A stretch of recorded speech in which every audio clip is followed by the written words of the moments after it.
Been too satisfied with the episode so far. They feel like they've lacked that soul and purpose behind season 1. To get this idea and theme across that made it so great, just kind of continue by obligation. Of course, maybe it will eventually, we'll see. But I'm still confident it can grow and get even better like the first season. Poor naive me. If only I knew what I was in for. I really don't want to do this. Like, really, I don't.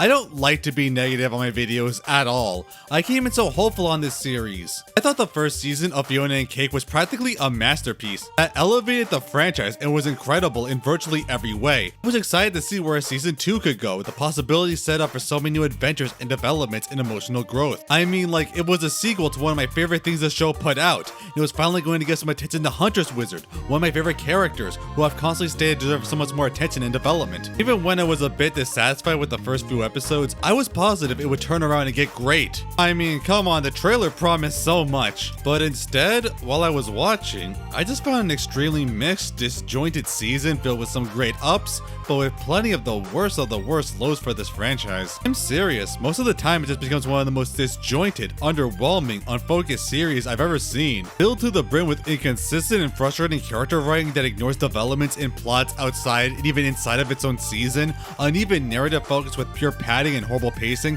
that makes it feel like a chore just to get through, and that is somehow improvising as it goes along. Uninspired stories that get way more focused on the actual interesting ideas and setups in the narrative, brought along with completely misleading marketing that practically lies to the audience again and again, making one of the most frustrating and infuriating things I've ever had to see. And legitimately, if it wasn't for the few actually good episodes it had and some of the new stuff it did bring, I would be a lot harsher. When I say this season is frustrating, I mean it. When watching, I was legitimately astounded by how bad the quality of the narrative and writing was for most of it, that I couldn't believe Adventure Time, one of the most cherished and beloved Western cartoons of the recent era, could produce thing like it. But I have to say, overall, it's one of the worst, if not the worst thing the series has put out. And again, I want to clarify, I did not commit to this show wanting to hate it. I'm not about that, far from it. I literally did an entire retrospective on season 1 that was an hour and a half where I spent most of it completely praising the hell out of it. How well it handles its setup, the multiversal stories, expanded lore, unique ideas and development, compelling character drama, and ending on such a fantastic,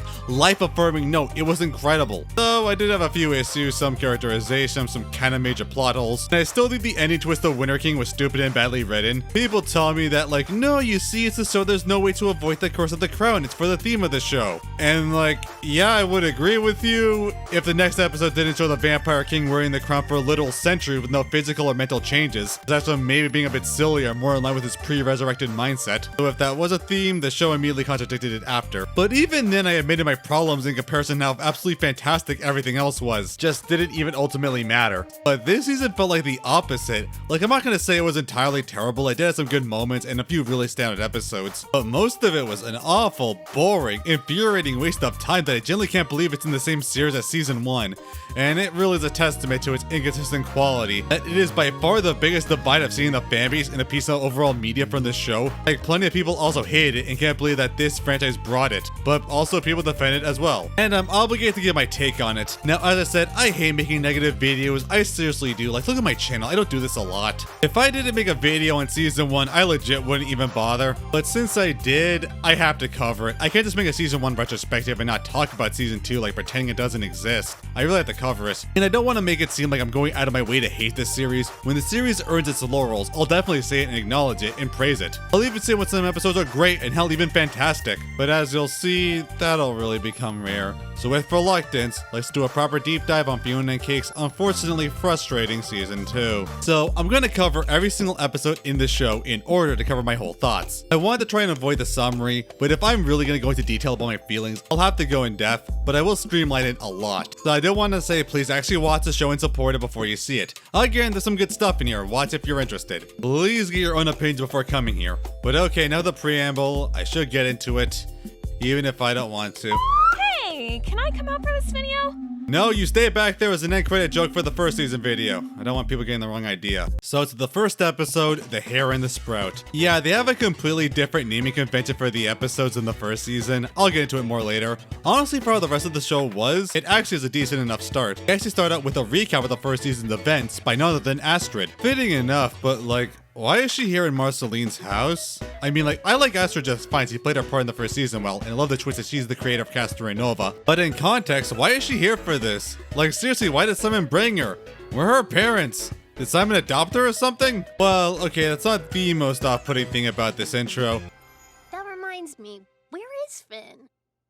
I haven't seen him in a while. Oh geez, Hinden, are you okay? You don't sound that great. Like, when I first saw, I legit thought that was still Astrid. It's even weirder because she sounds normal in the later episodes. Was there really no other take they could do? This does segue to the Fionna world plots. So now, there are two split plots in this season. There's the stuff in Ooh and the stuff in Fionna World. While the first two episodes give each about equal importance, it will really quickly become unbalanced and not the way you'd actually want. We see almost a parallel to the first episode of the first season, with Fionna waking up though much less upset, much more satisfied with her life than before. So Keika has her own apartment by Fiona's, which is weird since I don't think she has a job. So it seems like Keika is trying to be more independent, which is nice because one of my bigger complaints about the first season was that I didn't feel that Keika was that strong of a character on her own compared to Fionna or Simon. And honestly, this first part with just the two girls is actually pretty adorable and wholesome. Honestly, I feel like if a lot more of the Fionna World plots captured this type of energy, kind of like the first season, it would have turned out so much better than it did.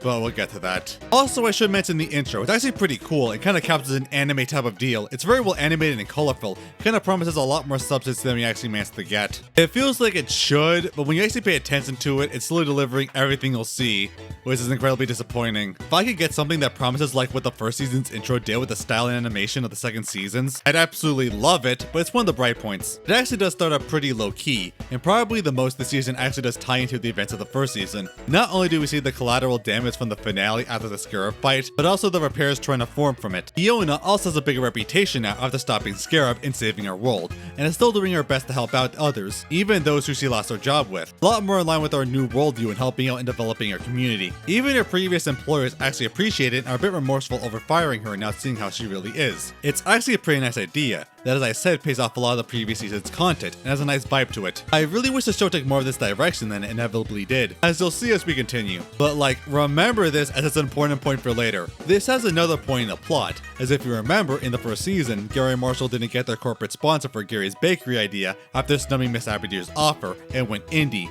now finding a spot they plan to operate. Fionna and Kate are of course helping them open it. Now again, if you are going to continue the Gary and Marshall stuff, I think this is a fitting way to do it, like them both working together to reach their dream. Also, LSP is back.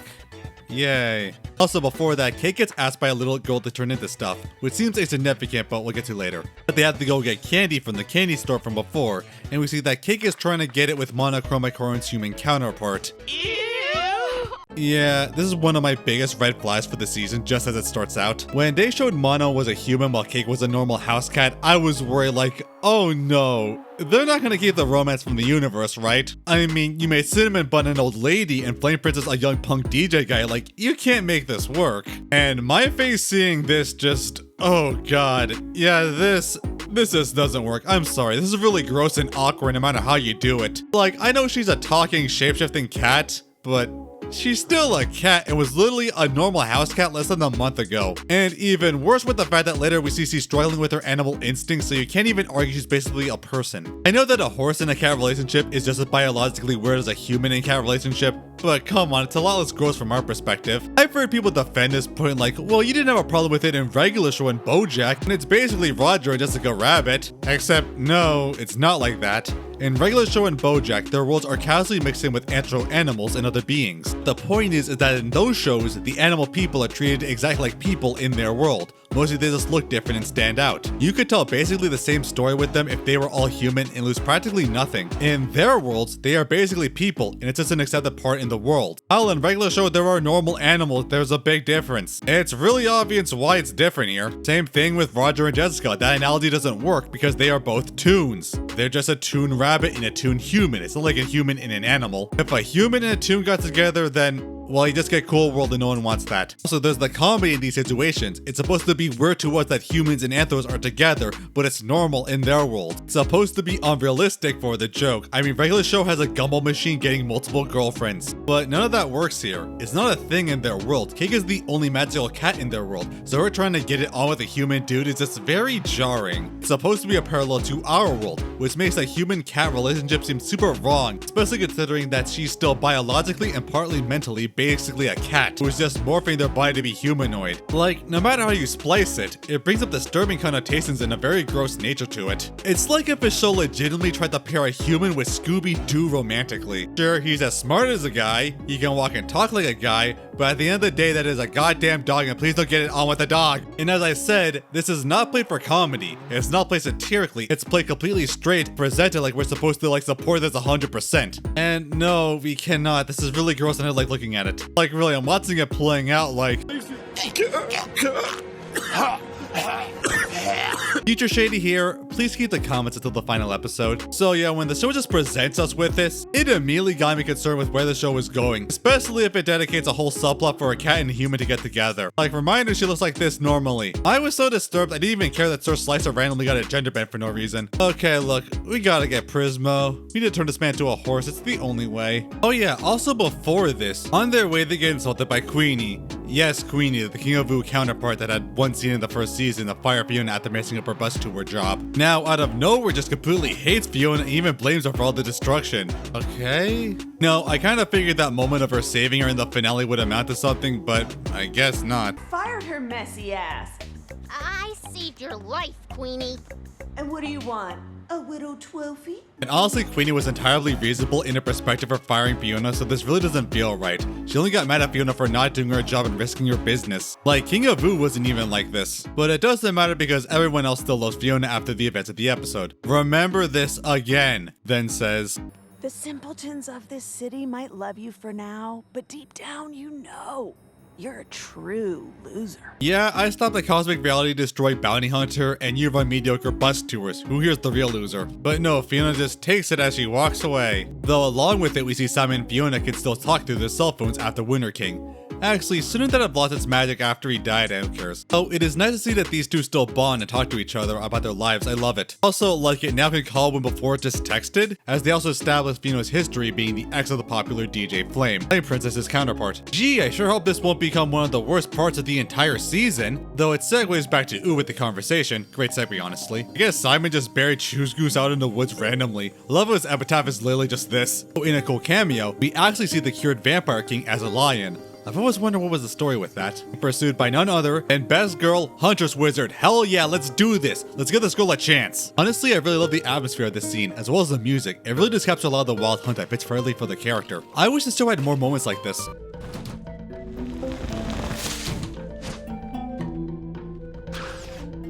However, the animals were attending to Finn, who's in a comatose state as Hunter sees the wounds on his back after the events of the first season. Now, this is actually a really good idea. We learned about the Heart of the Forest in the second episode, and while it wasn't too important in the narrative, it was definitely building up to more secrets and plots that were going to be developed in the second season. And I really wanted to because it was one of the coolest and most interesting locations presented. Oh yeah, also, we need to talk about Huntress herself. She's gone through multiple voice actors in the show. At first, a few vocal lines were supplied by Maria Bamford, You trying to get killed, Ice King? who voiced a handful of side characters, mostly princesses like Slime Princess, Engagement Ring Princess, Second Best Girl Raggedy Princess, and also that one stump that I swear sounds like Super Butter Buns, I'm not kidding. There's a path on the left. Hair fallout path. No more hair again, ever. And because my big-ass man hands can actually play this one without getting carpal tunnel, because holy crap, that thing is tiny. Smelly path. Makes you smelly forever. Such as Aqua's Vegan Ball, Tara's Drag Race, and DJ Ven's Wet n Wild Experience. If I just went... No, that's it. Have to choose.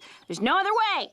Choosing is the only way. The thing, I forget all the time and it always messes me up. Just go for the better one, so just switch them out for God's sake. Now that's what I'm talking about. And in Flute Spell, when she had a proper character, she was voiced by Jenny Slate, with a much more recognizable voice. And here she's voiced by Ashley Birch, who is one of the show's writers and also voiced out the characters, most notably Breezy. She actually does a pretty good job. I think most people couldn't tell the difference. I do prefer Jenny's performance. She seemed to have a sense of casual mysticism about her.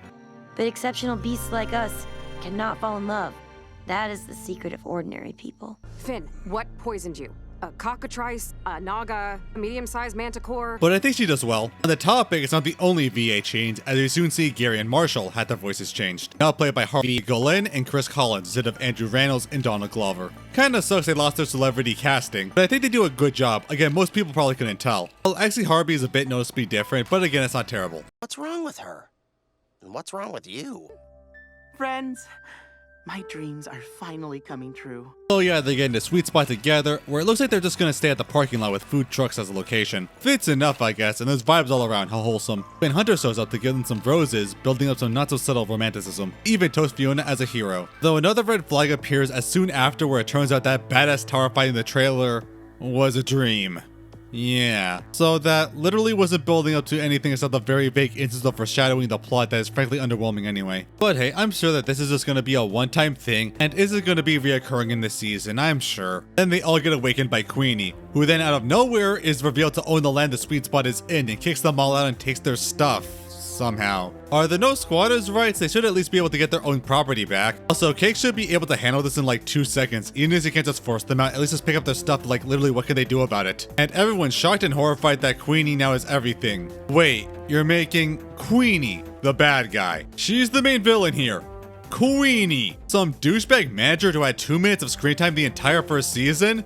This is our conflict? Like, what? You're making the King of Ooh the big bad of the show now. The person we're trying to stop. Queenie. I'm not over this. This is what you pick as your conflict? Only does this come out of nowhere, but it feels so underwhelming. King of Ooh wasn't even like this. I mean, yeah, he did that Sweet Pea thing, that was awful, but even when he took over the Candy Kingdom, perfectly legal by election, he didn't even do anything bad. He mostly just kind of vibed in the castle and didn't get involved in anything. While PB did much worse in the previous season with actual acts of imperialism and terrorism against the Fire Kingdom that killed innocent people, as CLB admits that she didn't resolve it diplomatically because she refuses to acknowledge Flame Princess as an actual person. It was even implied that Toronto was the real guy who manipulated him, as seen in the comic, because he was worried that the comic might be because of him and then felt guilty. Toronto convinced him to blame the princess for it. We're taking that guy and making him the villain of the show? This just does not work. Like, she doesn't have any actual substance to be a villain. Queenie is a 1-episode annoyance at most, not a multi-episode threat. Just like when Owl House tried to make Basha a legitimate threat. Who freaking cares? It's freaking Basha. I was thinking, like, maybe you should have made a proper Ice Queen counterpart if you're gonna do this. Ice Queen was constantly her nemesis pre-reboot. Like, at least then the animosity feels earned and would make more sense. Granted that you used her for something else, which I appreciate, but we're still left with this crap. I was so flabbergasted seeing this, like, are you guys really doing this? Please don't tell me you're actually doing it. This is such an underwhelming and unearned conflict. You can't be serious. But yeah, we are.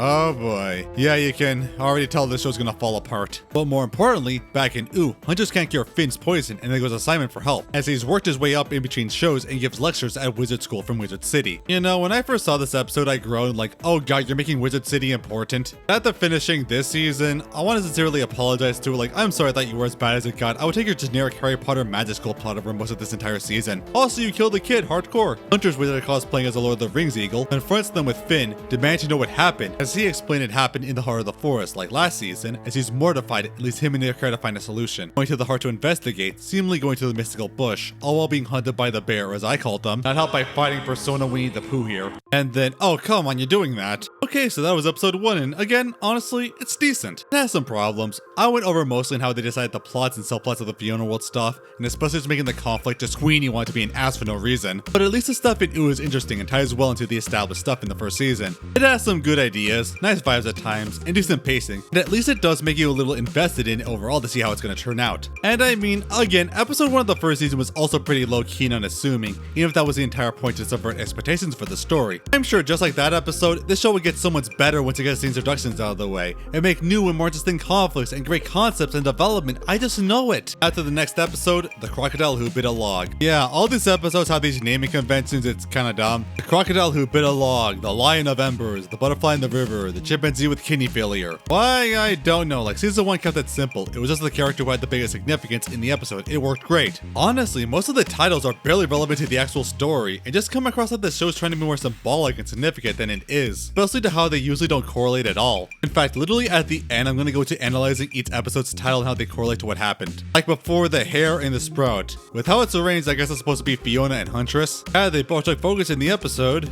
Great. Now, this episode, like before, is also pretty decent overall, even starting out very strong, giving us the fabled Huntress Wizard lore. Back when she was just an androgynous Grimblow Bimblow in a new cool animation style, trending in the art of the forest under the guidance of the spirit of the forest. Being she needed Finn's help to contact and flute spell, which is a recolor of Dream Warrior from Who Would Win. It's really cool to get this lore and Huntress training themselves to be one with nature. All done without dialogue, it's really great. I really wish this season kept up with these type of experimental stuff for its presentation. Like it does occasionally after, but man, it would help a lot overall. all. Eventually, where the spirit guides Huntress to an order known as the Green Wizards, and severs her hand as an offering to the bush, as it accepts becoming a part of the order, regrowing her hand and gaining mystical powers. And wow, okay, this is like really great, like legit one of the best parts of the episode, as we finally get to see Huntress Wizard's origins. We got basically nothing in the core show, and I love how we get to finally see it now. It's so satisfying and cool as a fan of her. I just honestly wish the entire show was about it. But that's not the focus of the show, as it actually starts out with more of the Fionna world stuff from the previous app. The Fionna gang sneaking to the spot to try and take as much as they can. Again, you guys have Cake, a shape-shifting cat who can literally turn to anything casually. Why can't you just grow huge and grab their stuff and get out in 10 seconds? Like, literally no one could stop them. Like, why does no one do this? Why is everyone so stupid about this? This conflict seriously just cannot work. I guess they are dorks. Maybe they just really want to pull out the spice stuff regardless if it made sense or not. At least they had the sense not to include Ellis. Fee, should we be doing it this way? Maybe we can look up squatters' rights or something. That's what I'm saying. Just slowly steal stuff.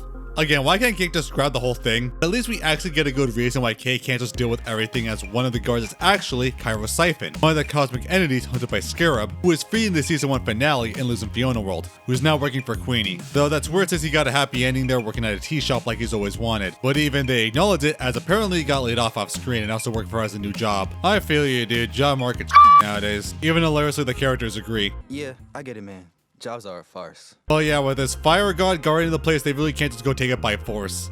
Well, I don't know, I still feel Kay can. Like, they showed she can't physically touch him, but like, she kinda turned to Godzilla before. What's stopping her from... Yabba dabba dabba dabba. Oh, okay, at least you made this conflict somewhat interesting and made sense why the most obvious solution is impossible. But back to Huntress, as a really cool twist, it's revealed the bear was actually another green wizard, Witch Wizard, who was the first to meet Huntress in the flashback. That's actually a really cool idea that reframes the events of the first season, as not just normal ooh weirdness, but as something that makes perfect sense and alluded to a bigger story. Dude, gonna love this interaction. Huntress Wizard. Is that a new top? No.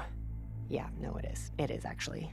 It's like a bit of actual Adventure Time humor got seeped in. I do love how obviously awkward Huntress is lying to her like, my girl, this does not have any social intelligence. Which just sees through it, as Huntress says she needs to sap to cure Finn. I also love how she just calls them her friend, calling back to one of Huntress's main character traits, that she doesn't like to express her emotional attachments in fear of being too weak. But Witch Wizard calls her a traitor for trying to harm this sacred tree, and that he deserves to die for trespassing. Really building up all this conflict and intrigue about this place into what else but a wizard duel. Hell yeah. This is actually really good. Like, I love the action, choreography, and the imagination of the shape-shifting wizards constantly shifting forms fighting each other. It's so damn cool. Savor this. You are not going to get any action at all in so many episodes like this. Just take it in now, guys. Eventually getting the jump on Witch Wizard doing the classic shinobi technique, Witch Wizard warns of something terrible as she interferes with the heart, but Huntress refuses back down in order to save Finn. None know exactly what will happen. Get some sacred sap until things do become catastrophic, as it turns out the heart witch is a part of a weird goat forest god creature I swear I saw in a Pokemon fan game once, buried and chained under. Shouldn't he be in a Ghibli movie or something? That seems to be dying from that little jab.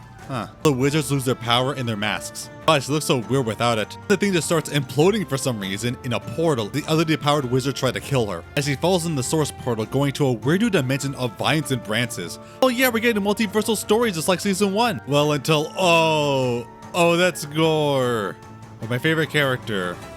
Okay, why does this keep happening in this show? Why do I have to see her getting killed constantly? Why do you do this to me? Yeah, our secondary main character of the season just exploded into pieces in the second episode. Jesus Christ. What else to go to from there than to the Fionna gang getting drunk at a bar wallowing in their sorrows? I just watched my favorite character die in front of me, guys. It's kind of jarring. But okay, it does make sense, at least with what was established before. Cake also thinks they could still take on Siphon, like I said, but Fionna doesn't want to risk them being hurt. They do acknowledge that they were technically squatting and thought the spot was abandoned, but like, Queenie still shouldn't have ownership of their property. Some random guy just parked there for a few hours with Queenie go, well, looks like your Toyota's mine, now deal with it. There is a cute scene between the two, but Gary's dejected that his dreams are now ruined. But Fionna isn't taking that lying down, is gonna fight for everyone's right for happiness. Eventually that night, coming back with, hey, the peppermint tank, hell yeah, I finally get to see more of it. I love it when this show calls back to season 1. It actually rarely does, but this makes perfect sense. Now, Siphon isn't impressed, but before they can fire Embers destroying everything, Gary points out something. Look at the sign. Holy it's Pibby! Oh, it's not the spot is for sale and they can just buy the plot of land back by raising money. Okay then. Even the tank is disappointed that they picked that option. But enough about that, and Simon is at his wit's end as no one in the Wizard Academy is able to find a magical cure for Finn's ailment. Now calling PB to use her resources and send an ambulance. Banana guards. Yeah, send a troop of the most incompetent members of your society to try and desperately revive one of your closest friends who's dying. Couldn't send Dr. Ice Cream or Nurse Pound Cake or any of the competent medical professionals? Whatever. She and Simon talk over this, and it's a nice scene while she's forced to watch over baby Finn. Or I guess the peppermint tank just adopted, so we can. Nah, Pep Tank's got a thing. Okay, that's a funny joke. Yeah, they both have a relation trying to save people they care about and whether they can pull it off, which is again a nice moment, and which the show continued to lean on as it went along. But more importantly, as the final subplot here, Huntress didn't actually die. Though first in a weirdly metaphysical moment between the two, I wonder how much of this is real on a spiritual level. Thinking about dying soon. You're gonna forget all about me. Never.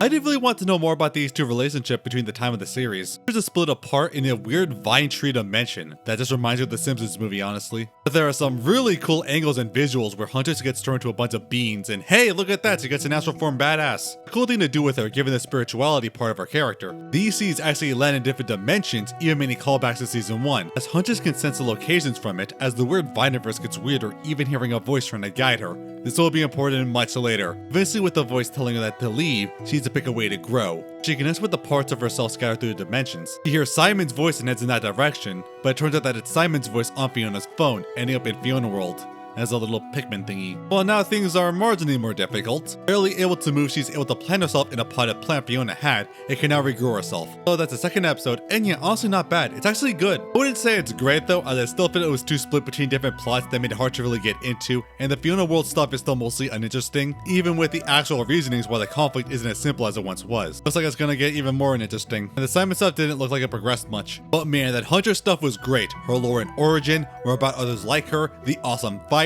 the weird stuff with the heart, and the cool astral dimension explored that was really the highlight of the episode, and I'm glad it got focused. I just wish it kept up that energy. But about that title, the Crocodile Who Bit a Log, like, what? I mean, which wizard did turn to a croc and bit Huntress as a log, so it happened, but it's not symbolic representative to the episode. It could have been called the frog who licked a bird and would make just as much sense. Not something more fitting to what happened, like the beast who warded or the lamb who was slaughtered. Fit more to the episode's events. Again, indicator these names kinda suck. But again, it was a goodish episode, even if it still was a lot of setup and slow in many ways. It had some good stuff in there. And you know what? Everything is set up. I can see it now. Huntress is revived in Fionna World, gets Fionna and Kay to help her save the real Finn and use a new vine dimension, and all her sleep parts to go through the fragile dimensions, and Gary and Marshall can deal with the Queenie stuff in a small subplot just like the first season, and Fionna deals with her self-confidence and wanting to be a hero and save others like her other arc before. This is gonna be great!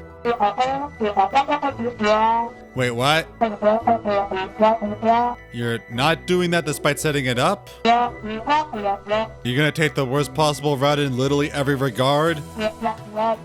Oh god, no. Okay, so now if you haven't seen the series, you might wonder why it was so harsh on it in the beginning. It seems pretty promising so far. I mean, the Fionna World stuff doesn't seem amazing, but everything else seems engaging. Yeah, it would, as I said, had a decent start, and if it improved from there, I would love it. But from here on, the show just generally becomes shit for most of its run, with only a few episodes actually standing out. Yeah, get ready for it. Next, unfortunately, is The Lion of Embers. I've always wanted to see a City of Ember and Narnia crossover. Next to our customary intro art sequence that ironically becomes the best part of most episodes. Oh, in a cool storybook-like style that's awesome, we get a flashback to the actual magical Fionna and Cake world, being Ice Queen who held Flame Prince hostage to power a new ice mech. And again, it's awesome. It's cool to see more of the actual Fionna and Cake world in a new setup with awesome new animation, ideas, and choreography. Even with some of the Fionna and Flame Prince stuff we never got to see in the actual show. But the biggest part is that we actually see the universal reset, showing this happen just as Gold cured Ice King, as the world was turned normal now in Simon's mind. Seriously, also showing that it basically changed the already established timeline in the world,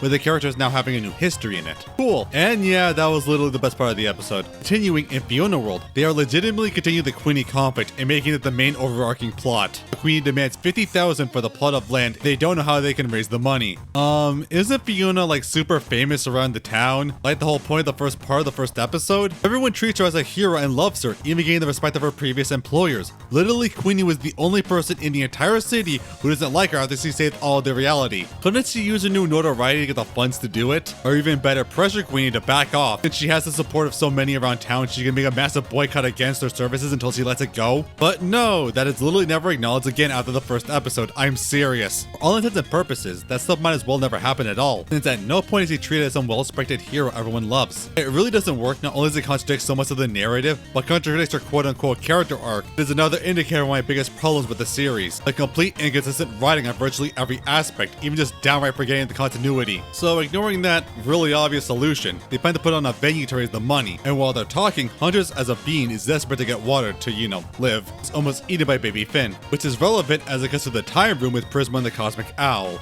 Betting on how Huntress will die? What the f? Like, really, what is this? Prisma wouldn't do that. This feels super out of character. Even worse when the Cosmic Owl is assigned to do a crow dream, and Prisma's excited since he loves them. What? Okay, what the hell? Prisma wouldn't act this way. Why is Prisma just so happy to see other people die? This doesn't make any sense. I know Prisma is a cosmic being, and yeah, he has played a part in some deaths like the Lich's Wish or his apathy in the previous season, but he didn't seem especially happy to do so. He granted the Lich's Wish because he had to as Wishmaster, and it helped Jake undo it. And he only screwed Wyatt over because he was in a serious depression after Jake's death. Especially after Jake died, he should be so much more mindful about how short mortal lives are and the tragedy of sudden death, and to be reminded how it affected him, not get freaking excited over it. This is after his new lease on life from the first season having joined it again. Shouldn't it be this disregarding of people's lives? Seriously, tell him you can see Prisma in any other show being like, hell yeah, someone's gonna die, I gotta see this. This feels like genuine character assassination. I actually hate it. You can't tell me one of the nicest and chillest guys in the show is literally treating people dying as a game. Death itself wasn't even that into killing as this guy suddenly is now. But more importantly, it does so that Scarab is still around, and has some continuity from season 1. It's so rare from this point on, as he's meta by the blatant crossovers like he was before.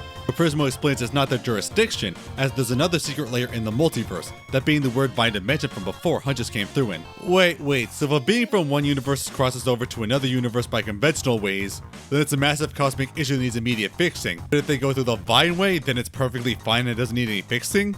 That doesn't make sense and nullifies a lot of conflicts. But hey, at least it's building to something. Speaking of which, on Ooh we get another subplot developing, as Finn is held by PB in her lab to try and find a cure, but the poison is killing him and also keeping him alive. I guess like Iron Man 2 or something. And there's some serious drama about the others desperately trying to think of a way to save him. Well, until the plot gets distracted by another subplot as the Candy Kingdom is being stormed by weirdly every other princess in Ooh.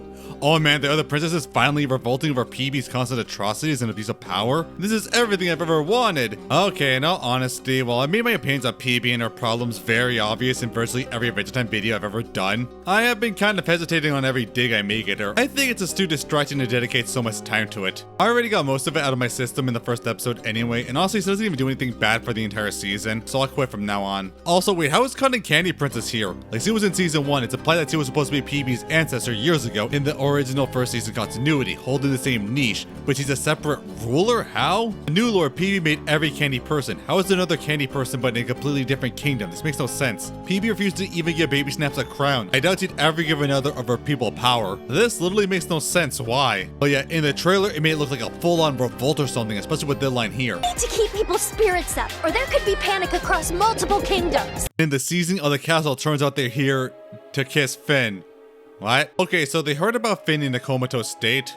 Somehow this was super quick, but then again, the Nice King thing also happened in a short time frame, and they want help believing in the fairy tale of a princess's true love kiss can awaken anyone from a deep sleep. I thought it was the other way around. That's fairy tale woohoo. That's the person who's the candy avatar. Now, I would actually like this a lot. Dedicated a video on the many princesses of the show. I like a good amount of them in the world building. I like how they actually want to help Finn here as a way to thank him for all the times he's helped them. It kind of all ties together. Now, I would like it if it was actually written that way, but it's not. They really don't seem actually concerned that Finn is dying and are desperate to help him. They really just want to make out with him. Like, actually, they don't care that he's dying. They're just really horny about it, which is so weird and off-putting. It's actually kind of uncomfortable. I guess they think that, like, well, they were really horny to the Nice King and kissed Finn and Breezy. They're always just down bad. And that just doesn't work for me. It undermines the importance of the scene when these characters just want to make out with an unconscious guy and seemingly use the dying thing as an excuse. I really don't like it. Everyone just comes across as awful and out of character. Sorry, Raggedy. This is the one time your appearance doesn't make something better. So yeah, this sucks. Though at least PB does allow them to do it just for any possible solution. I do appreciate at least he tries the solution out of desperation. But to no avail, as yeah, it's really distracting how horny the princesses are to an unconscious guy. Like, I don't want to play the gender swap game, but if that was Fionna unconscious and a bunch of dudes got really hot and bothered trying to make out with her, suddenly becomes a lot grosser, doesn't it? But it actually gets interesting when... Wait.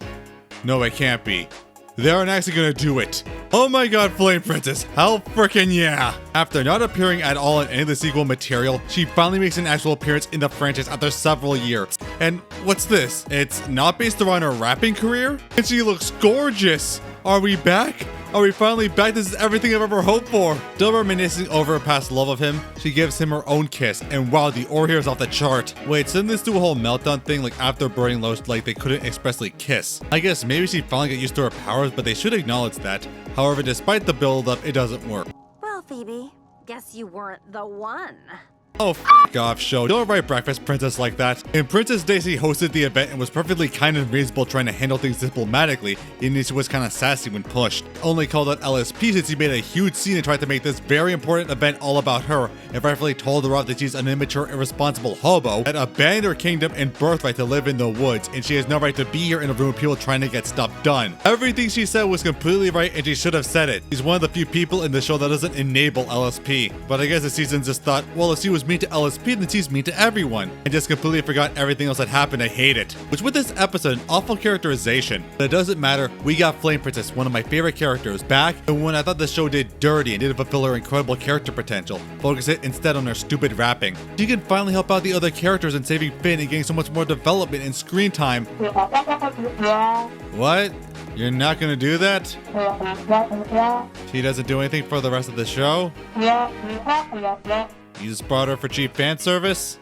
You gotta be f***ing kidding me. But the subplot ends with PB getting an idea from the Enchiridion with the princesses. But now to focus back on the other plot that gets disappointingly more focus. Now talks to Hunter to try and get a venue in the park to save the sweet spot. It really is jarring to constantly jump back between these plots. Like, I streamlined it for the video, but man, it is something to constantly jump from our friend is dying and we're running out of options to we gotta raise money to save our friend's car. Hunter can arrange a meeting with the park's manager, but then she bumps into DJ Flame, her ex and Flame Princess's counterpart. This is kind of what the first season did with splicing the Fionna world content with the other dimension counterparts. But while that show did it incredibly artistically and hyped up these scenes, these honestly feel kind of half-assed and slow, and they really actually do it anyway, this being the biggest example. Fionna gets really hot and bothered meeting with her ex, who invites her to see his performance at a dance club. Also at the same time, Cake wants to go out with M-Crom. Yay. At least he's wearing clothes now, so it's a little less awkward.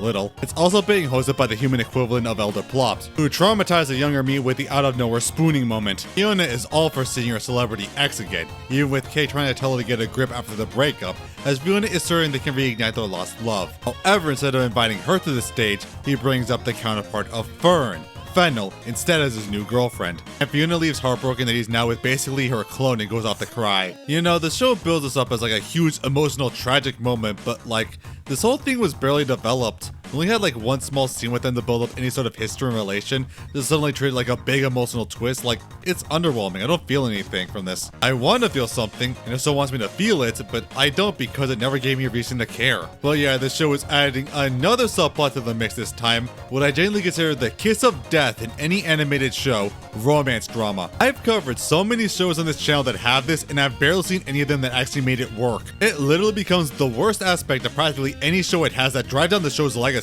And 10 had it, and it was awful. Regular Show had it, and it was awful. Mr. Incorporated had it, and it was awful. Hell, Adventure Time had it, and it was awful. To this day, the only show that I think made it work well was American Dragon Jake Long. Mostly because it actually enhanced the narrative and didn't rely on the characters being complete idiots. They're being outclassed by the show whose main character is this.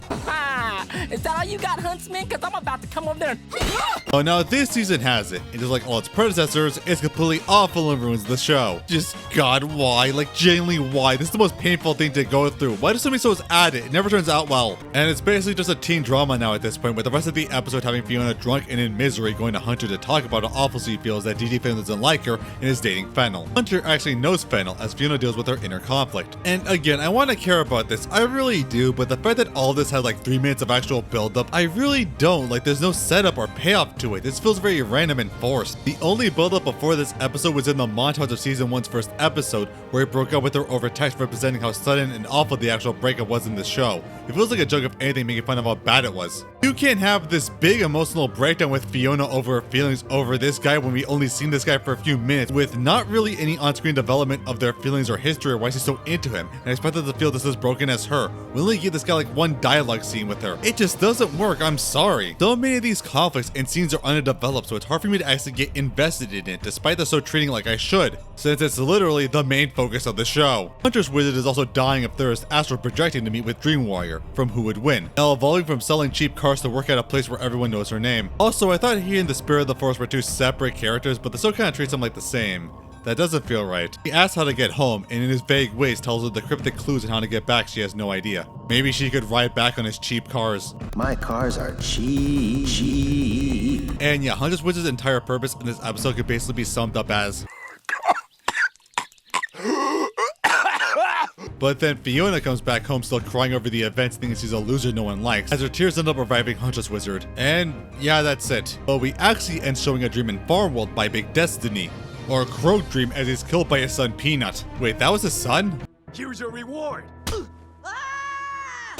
Honestly, it was a long time coming, he more than deserved it, but I feel if anyone's gonna end him, it should be Farmworld Finn after all he did to him. Also, who the hell was the Lion of Embers? Was it DJ Flame? Was it Flame Princess? These titles are so stupid. Yeah, this episode, I genuinely hated it. Look, I'm not a negative person. Again, I was reasonable with the first two. I still thought they were decent, but this episode was so underdeveloped and underwhelming, it made me legitimately worried on the direction the show was going. Watching this for the first time after I was hopeful after the last episode gave me one of the biggest cases of why am I not enjoying this I have ever felt. I even had a friend I talked to and we were both excited for the season and enjoyed the first two episodes. But after watching, we were like, what? Was that it? I couldn't get invested in anything the show presented, especially since it was nearly entirely devoted to brand new, absolutely underdeveloped romance drama that I was suddenly expected to care about despite getting only a few minutes of it. And it still felt too painfully cliched and generic, just like any romance drama I've seen in any teen drama show. When they want to build up some love triangle, it's so painful to watch, it makes any resulting drama from it feel undeserved. And even the ooh stuff wasn't good. As I said, the show feels like everyone is so painfully out of character and dependent on like one-time stuff that happened, as the show treats them like cardboard cutouts. Well, Prisma was callous about life once, so he always was. The princesses were horny once, so they're always like that. Breakfast Princess was a mean girl once, so she's always like that. It doesn't feel official and took me out of it. Out of everything we needed to add, we need to add terrible romance drama to focus on? Are you kidding me? Honestly, I feel like Huntress Wizard seeing this, just dying, bored out of my mind, unable to do anything, watching as the other characters just prat on doing stuff that doesn't matter and ignore the actual dire stakes going on. I'm sorry, but I hated this episode, and it still gets worse from here. Now for the next episode, The Cat Who Tipped the Box. Which, yeah, doesn't get any better, unfortunately. Though its intro sequence is another fantastic one, giving us more of Huntress Wizard's origin. This time done in an adorable movement style, it's great, where a family in the wood wanted a child and found her as some sort of feral plant creature and brought her in and raised her as her own, feeling loving comfort for the first time. Like, genuinely, I love it, so wholesome and cute, and honestly, I got more emotional development from this one scene than all the previous episode. And then they all literally burn to death as a young huntress is forced to bury her parents' bodies? What the hell? Yeah, it legitimately gets morbid in an instant. It's a massive gut punch, like, holy shit, this is dark. And kind of leads out to the previous flashback, where she instead seeks life back in the woods, presumably then trained by the spirit of the forest, and then possibly this tragedy is one of the biggest reasons why she refused to make any more emotional attachments, after horrifically losing their loving parents in an instant. It's fantastic, like so much raw emotion and lore in just 2 minutes, all done without a word. This is literally the best part of the episode. It opens with Gary and Marshall working to start the venue, having some nice moments, but establishing two things. Miss Abadir's determination to get her son back with her, and that Marshall has some past with his Ice Queen, as we later hear her name is Simone. Now, this is the Fionna world stuff I want to see, actual development and lore on these characters in the new reality, and not superfluous conflicts and romance drama. Speaking of which, Hunter arranged the meeting with the park management so Fionna can host the fundraiser. Unfortunately, this is the management. Fionna, still thinking about Flame, thinks that she can use him to host the fundraiser, though trying to hide her feelings for him. And then in Ooh, something actually interesting happens, where PB herself uses the Farmworld and Kyridian and the Gems of Power from the princesses to open a portal to the Time Room to make a wish to Prismo to cure Finn. That's a great plan, it should work. Except apparently Prismo out of nowhere just says that he can't grant wishes anymore for some reason that's never explained and just teleports them out anyway. What? Okay, people say that this is obviously alluding to something in the 3rd season with the face glitching, but no. No, you can't do that. This is insanely bad and lazy writing. You can't try and fix an obvious solution to a problem by just saying they can't and don't actually give a reason that will only be explained in hypothetical continuation that probably isn't even gonna happen anyway. That is the shittiest writing ever. Like, it's literally going, yeah, we can't fix this problem easily, but the writers need to continue the plot, so we might explain it later. Like, this is not how you foreshadow another season. Take, for example, in season 1. The Heart of the Forest was obviously setting up a larger story with its mysteries and atmosphere. But it worked much better because it wasn't pivotal to the narrative. It set up Simon with his arc, but you didn't need to know about how this place worked to make the narrative work. A bear was just seen as a random animal in the forest, and season 1 expands on it as a shape-shifting protector of a sacred bush, which is actually a form of a forest god. This naturally led to being expanded, but you didn't need it to be expanded for the first season's narrative. This is completely pivotal to the narrative. You are flat out giving away for the plot to end right now and just not going to do it and can't even be bothered to explain why it's not possible. Like seriously, it might as well be, well, the writers thought it's too easy so they're not letting me do it. But hey, you might get an explanation of the season by... I am genuinely amazed that no one in the writer's room thought, hey, this is genuinely awful, maybe we should actually give an explanation so it doesn't seem like we're pulling this out of our asses. Like, I'm astounded that this is from a professional production. Also, we wasted the farm world in Kyridian on this seriously? Just to cover a plot hole by not actually covering it? Is there no other way to get to the time room? I mean, in the finale, Simon got to the time room. He has to have known another way. Come on, show. This is just awful. At least Simon has a backup with the demonic wishing eye, something that really does kind of nullify a lot of Ice King's plots. He goes to the ice thing to get it, and honestly, this is pretty interesting to see between them. As the thing called Simon his dad, that's actually cute. Too bad he doesn't actually use it in the episode. Also, in a random plot beat, Cake is suddenly called to be a guest star in the in-universe Cheers show, being hosted by Gridface's counterpart. Wonder why. Huh, maybe they have a big TV thing in the kingdom. So this is another subplot, but at least one that also kind of goes nowhere, as he's happy to get famous from her appearance being herself and can take the sweet spot in that way. Only to weirdly show the entire thing is made up of small mini actors in a box? Huh? This is weird, especially in a later line. Did you know the cast of Cheers is tiny? Yeah, of course. Everyone on TV is like 3 inches tall. Like, is it the point of Fionna World that everything is supposed to be normal like the real world? It was entirely the point of the first season. So why does that random mini people being filled in a box? It's so weird. Like, everything is completely normal and non-magic. Except for that one thing we don't explain. Like, what? If this was an ooh, the joke would work, but here it just feels so forced and world-breaking. The kid can shrink down and act, and it turns out that every joke is a joke on her stretchy powers, and she gets mad they only like her for them. Now, in a weird way I relate to this, as someone who has a character with stretchy powers, and I get constantly told, oh my god, do I do something stretchy? Or people relate to that, just like, come on, I like the character for who they are, I don't draw them for being stretchy, leave me alone. Sorry, I just need to let that out for so long. Now, this is a thing I'm mixed on. Like, I really think this is an interesting thing to develop Cake as a kind of inverse of Jake. Now, wanting to be known for their powers, wanting to establish themselves as a person, and it ties a lot to the independence thing that's on the side of the show. In fact, I wish this show took this aspect into the M-Crumb stuff. I think it's a good angle, but like, this wasn't built up much either. Like, literally, the only thing we get before this is one little girl asking her to do stuff, and you can't kind of blame her as much because you see Cake is super casual about this stuff in public. But apparently it's now like, hey, everyone in town only likes her for her powers. And it feels so sudden. It also leads to a bigger problem with Kate that I still don't think she's that well defined as a character. I had this issue in season 1 where I didn't think she was that developed or strong of a character and struggled to carry an episode on her own. We never really got to know her deep down aside from some surface level aspects of her character,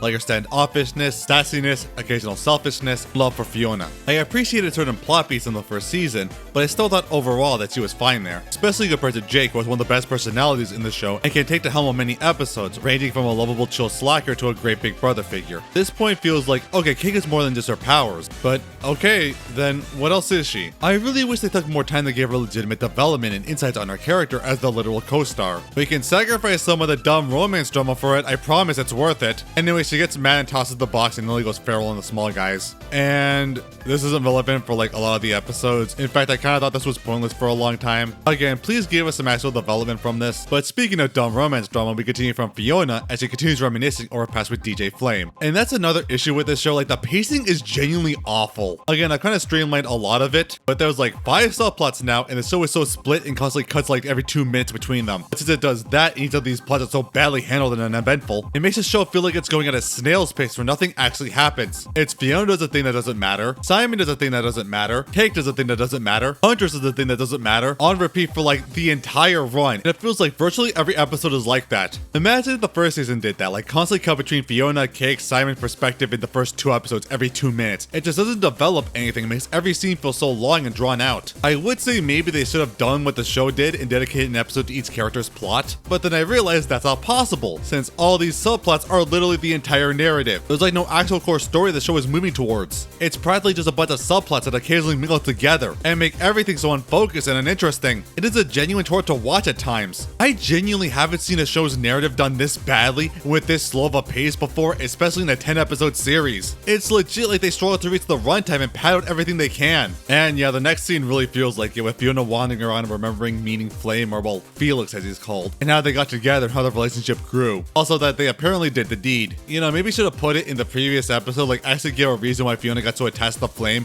and why the betrayal hit so hard that she went to rock bottom instead of after. Again, like, you need more development there if you're gonna make it a huge deal. But even then, like, I still don't feel anything between the two. Like, I don't get a genuine emotional connection with the snippets. I remember Jerry, how freaking well the episode developed Ice King and Betty's romance. They got so attached to them and understood why the two would go to the end of the world for each other. This? I just feel nothing. I'm sorry, and I'm not alone. It wasn't until this episode that a lot of people who were watching complain about it feel like absolutely nothing was happening. A complete far cry from what Adventure Time was, with people talking about where's the dang adventure and not romance drama or generic urban melodrama. And honestly, I feel it too. Like, you've heard my complaints how it feels like absolutely nothing is going on. What is going on is underdeveloped and uninteresting. Like, from what I've seen, people do like it, but they're also the kind of people I constantly see posts like, "Oh my god, you don't love the house! Guys, you love the house! It's the greatest thing I've ever seen in my life! My present's oomphy!" I can understand if you like it, but for me and many others, we need an actual narrative to care about in something we're watching. But then other people just go feral over that opinion, like, well, this isn't Adventure Time, this is Fionna and Cake. This is a new series, new expectations and story. You guys are rewriting history. Adventure Time always had slow narrative, emotional storylines. Y'all are fake fans, tourists, whatever gatekeeping shit exists nowadays. And first of all, yes, it is. Second, if this season magically spawned out of the 8th or as its own thing, you would have a point. But it didn't. It was the second season of a very beloved first season that set a very clear and high bar for the expectations that everyone loved, and this show is not following at all. And even then, it's built upon over 10 years of lore and development from a well-established franchise. It constantly alludes to and uses in other subplots, and it's explicitly a continuation and canon to it, especially when it also gives new lore and developments for it. Pretending that this show isn't involved in Adventure Time at all is actually idiotic and cherry picking. Like, you cannot actually make that an argument, come on. And also pretending that Adventure Time was always like this is also just objectively wrong. Look, I'll actually prove it right now. So this guy on Reddit compiled every single Adventure Time title card in one image we can use for every episode. And I'm going to highlight every episode where there is virtually no physical conflict throughout. It's just more casual, down-to-earth, emotion-based stories similar to this show's. And it's kind of tricky since they range, and probably one person's interpretation is going to be different. Like, I won't count things like Hall of Egress or Germain, since even if they are more emotion-based and symbolic, they are still based around and contain physical conflicts and a sense of adventure. I'll count things like Ocarina, Jake the Brick, Ketchup as more low-key casual episodes without any genuine conflict, sense of adventure or abnormality, and prioritizing quiet emotional development, just like what these episodes do. And this is what I got. Again, it's a bit subjective, give or take a few episodes, but this is roughly how much. There are definitely some, and they increase a lot in the later seasons, but still definitely don't make up the majority of the show. Only these episodes out of the 283 total, that's roughly 13 of them that are very similar to these episodes of the second season. That is in total less than 5% of the entirety of the series. You can't pretend that the entire show is like less than 5% of the entire run. Of course, the show did have plenty of emotional moments, developments, and scenes throughout, especially as it progressed. It's why so many love it, but still integrate them in the narrative well, around plenty of conflicts, and were usually always at least engaging and entertaining. Season 1 was exactly like that, so it's entirely reasonable that fans of the entire show are so turned off by this, so pivoting in this direction. I'm sorry, but you guys are actually the one making revisionist history, so you can't blame anyone for not liking it. It's fine if you like it, but don't get mad at someone and call them a fake fan if they don't. And even then, I don't think that many people would complain if the actual plots here were interesting and engaging, but they said they're not. They're superfluous, underdeveloped, with horrible pacing, moving like a snail. And speaking of snails, something actually does develop for once, where Huntress is being attacked by one of Fiona's house, gonna eat her. But in the wise words of Salmonella, this innocent-looking legume holds some sinister secrets. As she's able to do her weird root siphoning move from the intro to literally suck the life out of that thing, jeez. Wait, could she have done that to the Grumbo? But this makes her bigger and finally bipedal. Also, it kind of looked like a fake I've seen in a fan game once. And my girl still got it, picking up a needle to hunt and now looking like a bootleg Silk Song. Fionna comes back to change into these hunters after harvesting mice, and somehow takes a paperclip to the eye, Jesus. She then takes her to eat meat from a market to get back to normal size, and we get a good look at her bare ass. This season suddenly became worth it. Now knowing that the heart of the forest is the way home, she runs through the park to find any way out of this dimension. Fionna learns that she's from Ooh and calls Simon, and he's amazed at Huntress. As she grabs grabs the phone to talk to him. He tells him Finn's alive but in stasis and asks how she got to Fionna World, but she refuses. And then PB grabs the phone and demands to know what poisoned Finn, as she again refuses, as only known to green wizards. He orders that she's been in practically all her life and needs to remain a secret, and tells her to stay out of her way. As PB screams at her that he's not gonna let Finn die because of it. And it's like, wow, this is actually earned drama. My god, it's like an actually interesting conflict between the characters. That's not based off of dumbass Queenie or DJ Flame stuff. Let's stop being this show from having more stuff like this. This is actually like the best part of the episode out of the intro. It's like I'm actually watching a narrative for once. But she breaks the phone in anger and oh crap, there goes the only way of communication for now. And then faints. Well, the plot was fun while it lasted. And to cement it, more DJ Flame stuff. Yay. Fionna wants to frame it like she's asking about the meeting, but obviously she just wants to make it a date. Does she have like no resentment after last time? Like what was the point of that breakdown from yesterday? That was like most of the story there. Jake though gives the appropriate response. Also Hunter calls, mad at her for accidentally ditching the meeting with park management to talk about Huntress, and now they're really mad at him. Oh man, how mad is the park manager? Well, we actually end with the most important development in this show. Like really, get ready for it. Still have rent.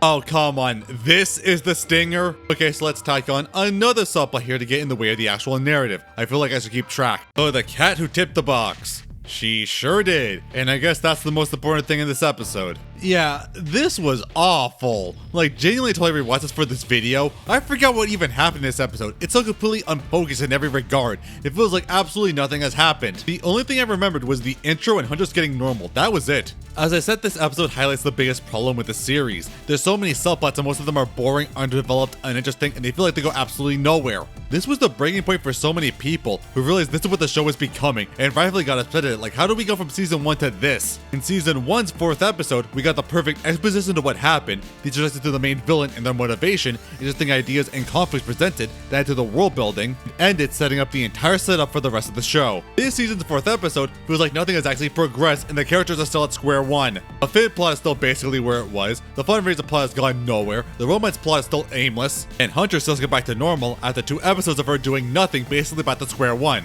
Not to mention the other new added plots that also feel like they go nowhere. Like, how could someone not get upset on where the plot is going? Hell, if it wasn't for Huntress, I'd have like nothing at all to engage with. She's the only thing carrying this season. Not to mention this show's priorities are hella backwards with its 2 main subplots. There's 2 main things going on. There's, oh my god, we gotta get enough money to save the sweet spot from Queenie, and I also want to restart my relationship with DJ Flame. And then there's, Finn is literally dying and we're running out of oxygen before he dies for real. And it's the former that gets priority? Like what? You can't do that. You can't just focus most of your story on completely superfluous and unimportant plots and leave the actual mistakes and drama on the back burner. I'm not kidding, in some episodes, it gets less than a minute of screen time. This show has so little going for it that I found that one scene of the argument with PB and Huntress as by far the most engaging thing I've seen in the past 2 episodes because it was the only thing with actually earned drama that actually advanced the narrative. I really hate this episode and find it nearly a complete waste of time, and it was the one that generally got me to turn the show and go, no, this is a mistake so far. Just please let the next episode be better.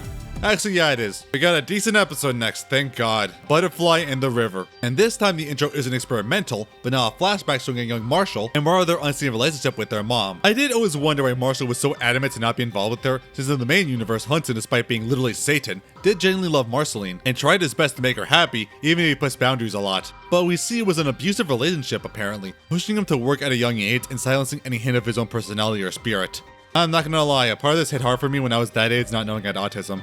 Basically, his mom had enough and gave him some money to do anything else, which attracted to the park and meets with Simone, the Ice Queen counterpart, putting on a solo performance to some cats. It's adorable, like genuinely, especially after Marshall was conditioned to apologize profusely when messing up, but Simone supports them and even lets them play music like they wanted. Like, oh my god, this is too much. It's so wholesome and adorable, and like we're finally getting interesting developments to the Fionna World cast. Ever since Ice Queen's counterpart was established, the fandom has been wondering how she fits into Marshall, considering how pivotal Simon was to Marceline's life, and this is so great, in many ways making her the maternal figure that Marshall actually needs. As I said, I thought Ice Queen would work much better as an antagonist than Queenie, considering the parallels, but this is actually a fantastic alternative if they had to take this route. I love it. This proves that this show can easily do actual emotional storytelling in the Fionna World plots. It just picked the worst possible ones to actually do. If the show had more stuff like this, a lot more people would be okay with the new direction. So the rent plot now is just as Fionna forced to stay in Cake's apartment after she failed to pay it. Wait, how is Cake able to afford hers and not Fionna? She doesn't have a job. Does he pay hers on time? Also, the kicker is that, like,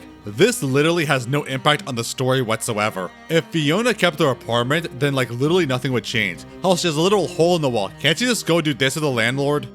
You'll get your rent when you fix this damn door! She doesn't know what to do after losing the venue, but wants to help hunters look for the heart of the forest, as this world should have a counterpart, as they lead her to the closest thing they could think of, the oldest tree in the city, which is actually the counterpart to the tree Fort Willow. Also, in a parallel, Marshall stays with Gary after losing his home, also seeing some of his conditioning from before, sadly. Gary invites him to see his parents. Wait, parents? Huh. Phoebe was retconned to not have any parents, just spawning from the Mother Gum hive mind. Also, both hilariously call Fionna at the same time to get advice worried about their relationship. And at least for how flawed and hot-headed Fionna is, she is at least somewhat of a realist to reassure the two. And at least until it becomes more DJ Flame stuff, at least she tries to get them to help, but again wants to focus on getting back with them. Whatever, at least the Gary and Marshall, we do get to see Gary's parents and like, oh my god, what would Phoebe's parents look like if they were humans? And they look like this? Huh? So yeah, I don't know what they're supposed to be a counterpart of, as I said the Mother Gum was more of a hive mind, and their weird identical rounded designs might be a callback to it. It is pretty weird seeing them with an actual parental family. I almost think it would be more clever if he was raised by a single mom, maybe paralleling Marshall being raised by a single mom, but more loving. You also get to see Nettie in this universe, or Nellie here, and you have the super wholesome and Marshall can't believe he's in a loving household. It's cute. So we see Marshall hesitant to play the keys and singing the song Simone made, which is relevant for later. Also Gary telling him he should express his feelings through his music more. Again, it's more things you want from the Fionna world focused stuff, actual development of the characters and new ways you want to see. I just wish it was more consistent. But to the actual main focus of the episode, thankfully something actually happens, as Huntress is with Cake to find the heart. And after trying to do the hand thing from before and terrifying them, Huntress is seemingly able to pull off some green magic and teleport her and Cake inside the tree to a weird new dimension. And wow, actual new dimensions, it's been so long since I've seen that. Like seriously, not since the second episode. It's like the show is starting to resemble what it once was. And it's designed well and super cool and abstract with weird insect creatures. It's like the show is finally using its great art style to pick something that isn't boring urban development for the 40th time. I love this. Well, I don't love this. What the hell am I looking at? This is even worse as Kay can't go on her date with Mcrom. Did I say worse? I mean great. Huntress just wants to find a way to get to Ooh and hopefully fix it. Interesting enough, it's more of a strange dimension in the tree. Part of the tree. In the tree. Part of the tree. The glowing river inside can seemingly take them through different timelines of the tree's life. Holy crap, an interesting concept, that's amazing. We even see a pre-universal reboot, interesting enough. But it's not the way back as they try to return to their timeline. But then something just amazed me when I first saw. Wait, what? Okay. So in my first video responding to how they randomly brought back the characters from Up a Tree, I joked what other super obscure characters they could bring back. Of all episodes to bring back, where did that one? Like, what else? Are the Spider Couple gonna show up? And here I am in the second season, and they actually did it. I legitimately can't believe it. Not in a million years would I think they would actually do it, but they did. I just can't believe my stupid joke became real. Cake then kills the spider for no reason to save a butterfly, as they accidentally go further in the far future and see Fionna world is actually turned to an apocalypse, as it's invaded by skull butterflies destroying everything, basically like the climax of Wreck-It Ralph. And baby Finn is still a baby. Now becomes this monster slayer with what remains of the pyramid tank, explaining that 1,000 years ago, these monsters appeared to ravage the world thanks to the butterfly Cake spared, making a new race of spider flies. Oh wow, okay, so this is gonna be like the actual conflict, like that to stop this apocalypse from happening. Okay, this is actually really cool, we can work with this. As they try to find the way out to get to the near future, is he horrifyingly enough that Fionna is working for Abadir? Oh no. You showed a horrific bug apocalypse, this kind of doesn't feel like a big deal. I guess this is foreshadowing? Yeah, sorry, this really isn't working for me. Also, spoilers, it's basically irrelevant. Then finally make it back using Huntress' hand to reform themselves in the grossest way possible. Imagine showing this as someone who hasn't seen this show. Actually, even in this show, that's weird. And then sees the spider-fly cocoons and smashes them. So, wait, that's it for that plot? It literally just meant nothing?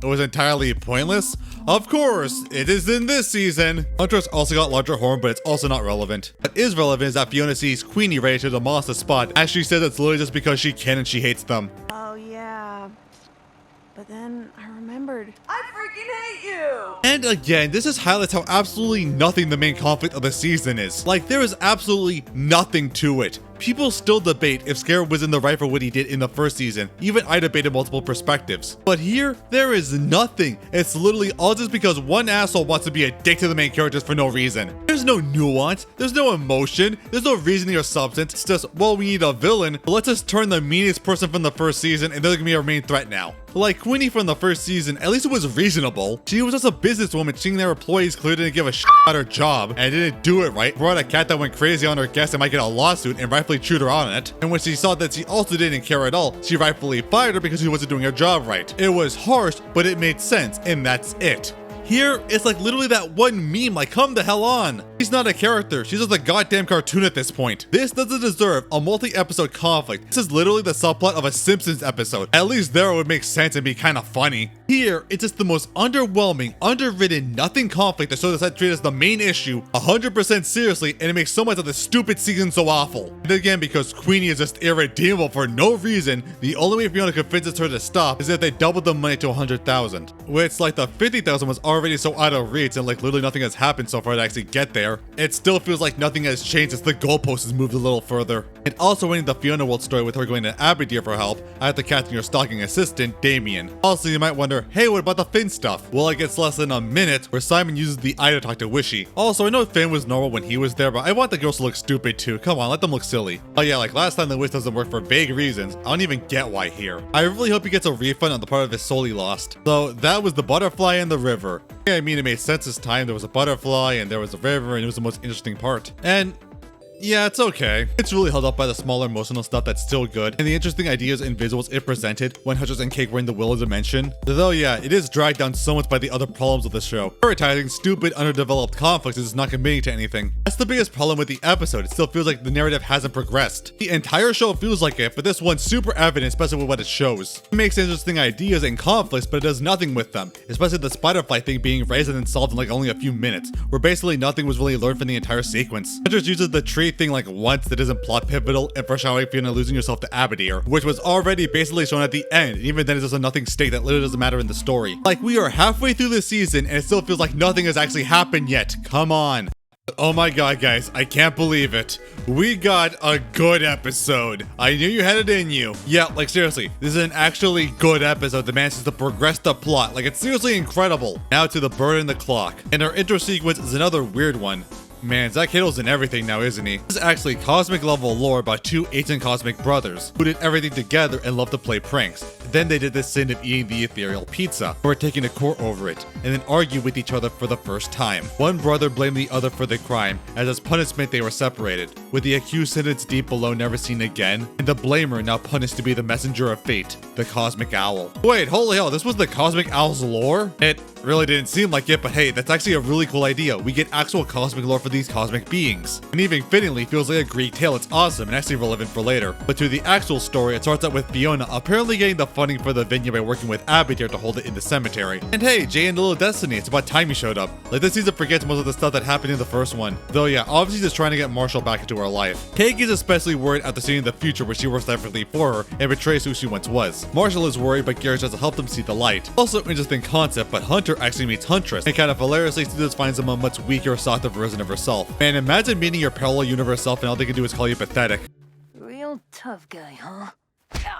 Also, back in New, Finn's getting even worse, and Marceline actually has a good idea. She can turn him into a vampire to save them. Actually, yeah, that's a great idea, especially since PB has that whole vampire essence extractor in her basement she used in Stakes. She can get cured and then reversed in an instant. Though, in Stakes, it's revealed that Marceline's hyper-healing ability comes from absorbing the soul of the moon as her unique ability. So I don't think that would work exactly, but worth a try. But the others completely forgot there was a canonical way to remove vampirism, preferring to use Botox to make his dying body look better. So I hate how this one line in the trailer alludes to some big civil war in Ooh during the Princess Invasion, just for both things to be completely underwhelming in the actual show. We need to keep people's spirits up, or there could be panic across multiple kingdoms. She gets visions from the king to do it anyway. Huh, does he always get that, or is that just a new thing? However, as she does, the poison in his blood poisons her as well. And I was like, oh god, is she now affected too? They've got to cure both? But no, she's fine after a bit, so still basically we got nowhere. But hey, I will give it to them, unlike the last two pitiful attempts, they actually did give a good reason why the solution can't work. And yeah, that's all that happens there. However, the real plot kicks off with the three together as Huntress has a dream of Finn growing old and leaving as he's mad at him for not listening. The cosmic owl is there too, telling her that he's gonna give Finn a croak dream. Oh god. And she has to stop them at any cost. Okay, this is a fantastic setup. Croak dreams have been established in the franchise for a long time, If you die in a dream witnessing the cosmic owl, you will die in real life. Huntress has to race to make sure that fate literally doesn't reach him. Like, this is such a good idea. I'm drawn in immediately. Finally, narrative stuff that's awesome and fits the show and gives proper stakes and progression. Going through Fiona's dream, dealing with her issues, falling to the cake's dream. With her pregnant, with Mono, and having cat versions of Jake's kids. And then the cosmic owl flies in. Oh god. Oh god, is it gonna become real now? Oh no, oh god, no, please. Oh god, he's gonna cat and get her pregnant. Oh god, I'm gonna throw up. Okay, she didn't see it. Maybe it won't happen. Please don't, for the love of God. They go into other dreams, more importantly Marshall, before going to what Fionna thinks is Felix of him and Hunter fighting for her affection. Fionna out of nowhere just focuses on that, grabs Huntress in a headlock as she oogles the stuff as Huntress for some reason can't break out and sees the cosmic owl escape. Okay, what the hell? This is stupid. Like, I get Fionna being so unfocused with dumb romance, he spent practically the entire season doing it. But grabbing Huntress and Huntress is apparently unable to break out of it? Like, what? This is Huntress Wizard, who uppercutted a banana behemoth. I don't care if it's a dream, she should overpower this. Like, Huntress wouldn't take this. She would just immediately punch Fionna in the face and keep going after the owl. Remember what she did to Hunter for just annoying her? She is literally trying to save her lover from being killed. This is one of the dumbest parts of the episode and basically forces the plot. It's kind of symbolic to the direction of the series. Like, we have a life and death situation with Huntress, but no, Fionna literally has us in a chokehold to focus on a stupid romance plight. So they wake up and Huntress calls Fionna out on her bullshit and also should be so much more harsher for basically condemning Finn to death by her idiocy. However, since Fionna is a parallel Finn, she can use her as a dream conduit. And she's met another Finn as he forces a dual dream and then uses her to get into Farmwell Finn's dream. Hell yeah, finally, my god, I've been waiting for this, a proper continuation of the stuff that happened in season 1. Like, my god, it's a dream come true. Why couldn't the entire season be more like this? We also see he survived this fight with Scarab, thank god. Fionna gets to tell him that Jay and Little Destiny are safe in her world. Wow, they really did just ditch him without telling. And since Farmwell Finn has met Prime Finn, they can go in his dream. And in his dream is a really weird concept. It's a massive theater with an ongoing play, and it's full of clocks and other time-based beings, with Finn basically playing a part. However, every scene Finn dies horribly in some fashion, the curtain lowers and raises and is back to it, repeating the cycle. It's literally a metaphor for a state in a coma as the poison is killing him, as time is continually ending him, but he keeps going. And my god, the visuals and the ideas, it's fantastic. Like, this is finally living up to the show's incredible animation budget and style. I'm so starved for any actually interesting visuals or unique concepts. It's like I'm feeling anything remotely like the awesome variety of environments and ideas from the previous seasons. It's so great. Huntress needs to make a plan. They have to continually keep Dream Finn alive each cycle, prepare for the Cosmic Owl's arrival. If he appears by Finn when he is killed, he will die for real, so they have to try and break the cycle or else keep the owl at bay. Fionna and Farmwell Finn try to help as Fionna meets Finn tentatively for the first time, as Huntress prepares her hunt. And again, my god, this conflict is great, like seriously, it has actual drama, great visuals and concepts, genuine stakes, and finally progresses the actual narrative. No more f***ing around doing nothing at Fionna World, something is actually happening. Finn is caught and nearly is going to be crushed in an Iron Maiden, just as the Cosmic Owl comes and gets snared in her trap. Fionna and Farmwell Finn try to keep him alive. Huntress faces the Cosmic Messenger. Don't have a choice. I'm just the messenger. Then I'll have to croak the messenger. It charges as he grabs a spear as the maiden crushes Finn and... she did it. She killed the owl. Somehow. It's done and he's safe. Holy crap.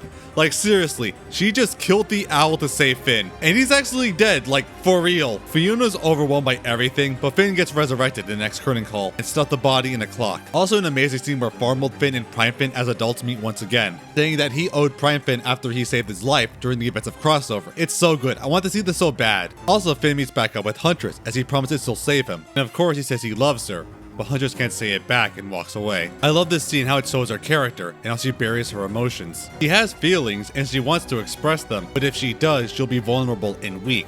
After all, we've seen her get attached to her parents before they suddenly died. She can't face that hurt again and can't admit it. Just like Flute Spell, she will literally kill a god for those she loves, but it's even harder for her to tell them how much she cares. It's such a good character moment. I wish the show was filled with more of these. Even Fionna tells them to actually commit, but again she just refuses and wakes up. There is another moment after Fionna, fatigued after what she went through, still stressed about needing to save the sweet spot and be a hero. More on this later. But the episode doesn't actually go there and goes back to, you guessed it, more romance drama. Yay. She thinks back to the dream she saw and thinks that Felix is still totally into her. Girl, you know he has a girlfriend, please stop. I don't get it, like she's what, 25 or something? Why does he constantly act like a 14-year-old high schooler? It really doesn't work. This whole subplot, he's basically LSP trying to get back with Brad. This is hard for me too.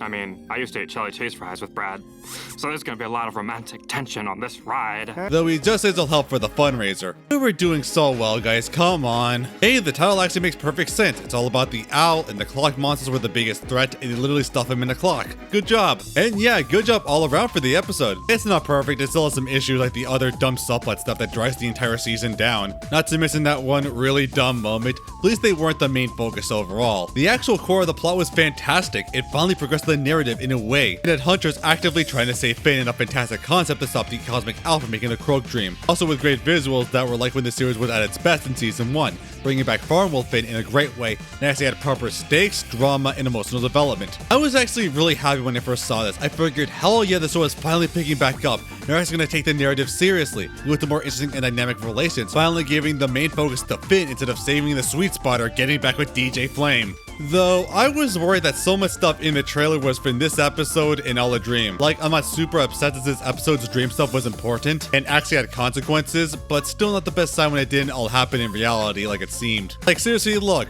this was a dream. This dream. This dream. Dream. I mean, you did it. You got a good episode. Just keep it up. And then this next episode sucks so much. God damn it, so why do you keep doing this to me? Okay, now The Wolves Who Wandered. The intro apparently showing that Ellis continually meets with weird extraterrestrial entities. They also somewhat resemble Martians from Ooh, so there might be some other alien species. And gives a message he refuses to listen to. And that's literally it. Fionna tries to spread the word that DJ Flame is going to play at the venue to hopefully get enough attention. Again, aren't you literally a massive hero to these people? What was the point of the first episode? And the guys are disappointed that their venue will be headed by someone else. Do you guys actually want to save your stuff or not? Like Marshall, you were hesitant on performing multiple times throughout the show, and only kinda just got goaded to it by Gary last episode. I don't think this deserves a "wow, I can't believe she's betraying us" thing they're building. Especially even later in the next episode, he's still hesitant to perform when given the chance. It just feels really disconnected. And yeah, Fionna just really thinks that Flame is into her again. And again, this whole thing just feels so superfluous. I am legit just watching a Disney Channel teen sitcom here, especially with how it's presented. I think he wants me back. I mean, we almost kissed. But then he ran off. Yeah. He was all over me. One thing that's not open to interpretation is dreams. I know Fiona's immature, but come on, why is she written this way? It really says something when you just take all her dialogue about it and put it in LSP and it would work just as well. Ben is even more overpowered by my lumps than I thought. I guess at the end of the day, it's all about the lumps. Look, I love strong female characters, like seriously. Marceline, Flame Princess, and Hunter's Wizard are all my favorite characters. But it really says something when you make so much of the main female lead story dedicated to fighting for the affection of a guy. Made even worse when she can't get in contact with Flame, convinces herself that Fennel is purposely keeping him away from her, and she needs to rescue him. Like, are you kidding me? Again, LSP would do this, and she would think this way. Thinking Melissa's trying to steal Brad from her, and she needs to go there and force them apart. Fennel's trying to keep Flame away from me. Who? I need to rescue him from that knockoff's clutches. Bubblegum thinks she can horn in on my territory. Yo, think again, Trench. And the joke there is that she's stupid and obnoxious teenage stereotype. Don't write Fionna like LSP. How is Finn as a kid more emotionally mature than this adult woman? Like, come on. At least in Ricard he had like some actual evidence. However, as she runs through his house to find him, Fennel is there, and Fionna finally regains her rational thinking, realizing that she's just as worried about Flame, not knowing where he is, as he's not picking up, as they go to Huntress to hopefully hunt for him. She's struggling to decipher her way back home with Dream Warrior's advice, and doesn't care about this BS. I'm not all that invested in the well-being of your former mate. Girl basically summed up this whole damn season. This gives them seeds to give Wizard Eyes to leave her alone. Wait, you can just do that? And so the two now can run around hallucinating spirits that somehow exist in this world, and use it to find him. And all nearly die multiple times, they did really just share a brain cell. Interesting though, they get to see like the spirit forms of people's former dimension counterparts.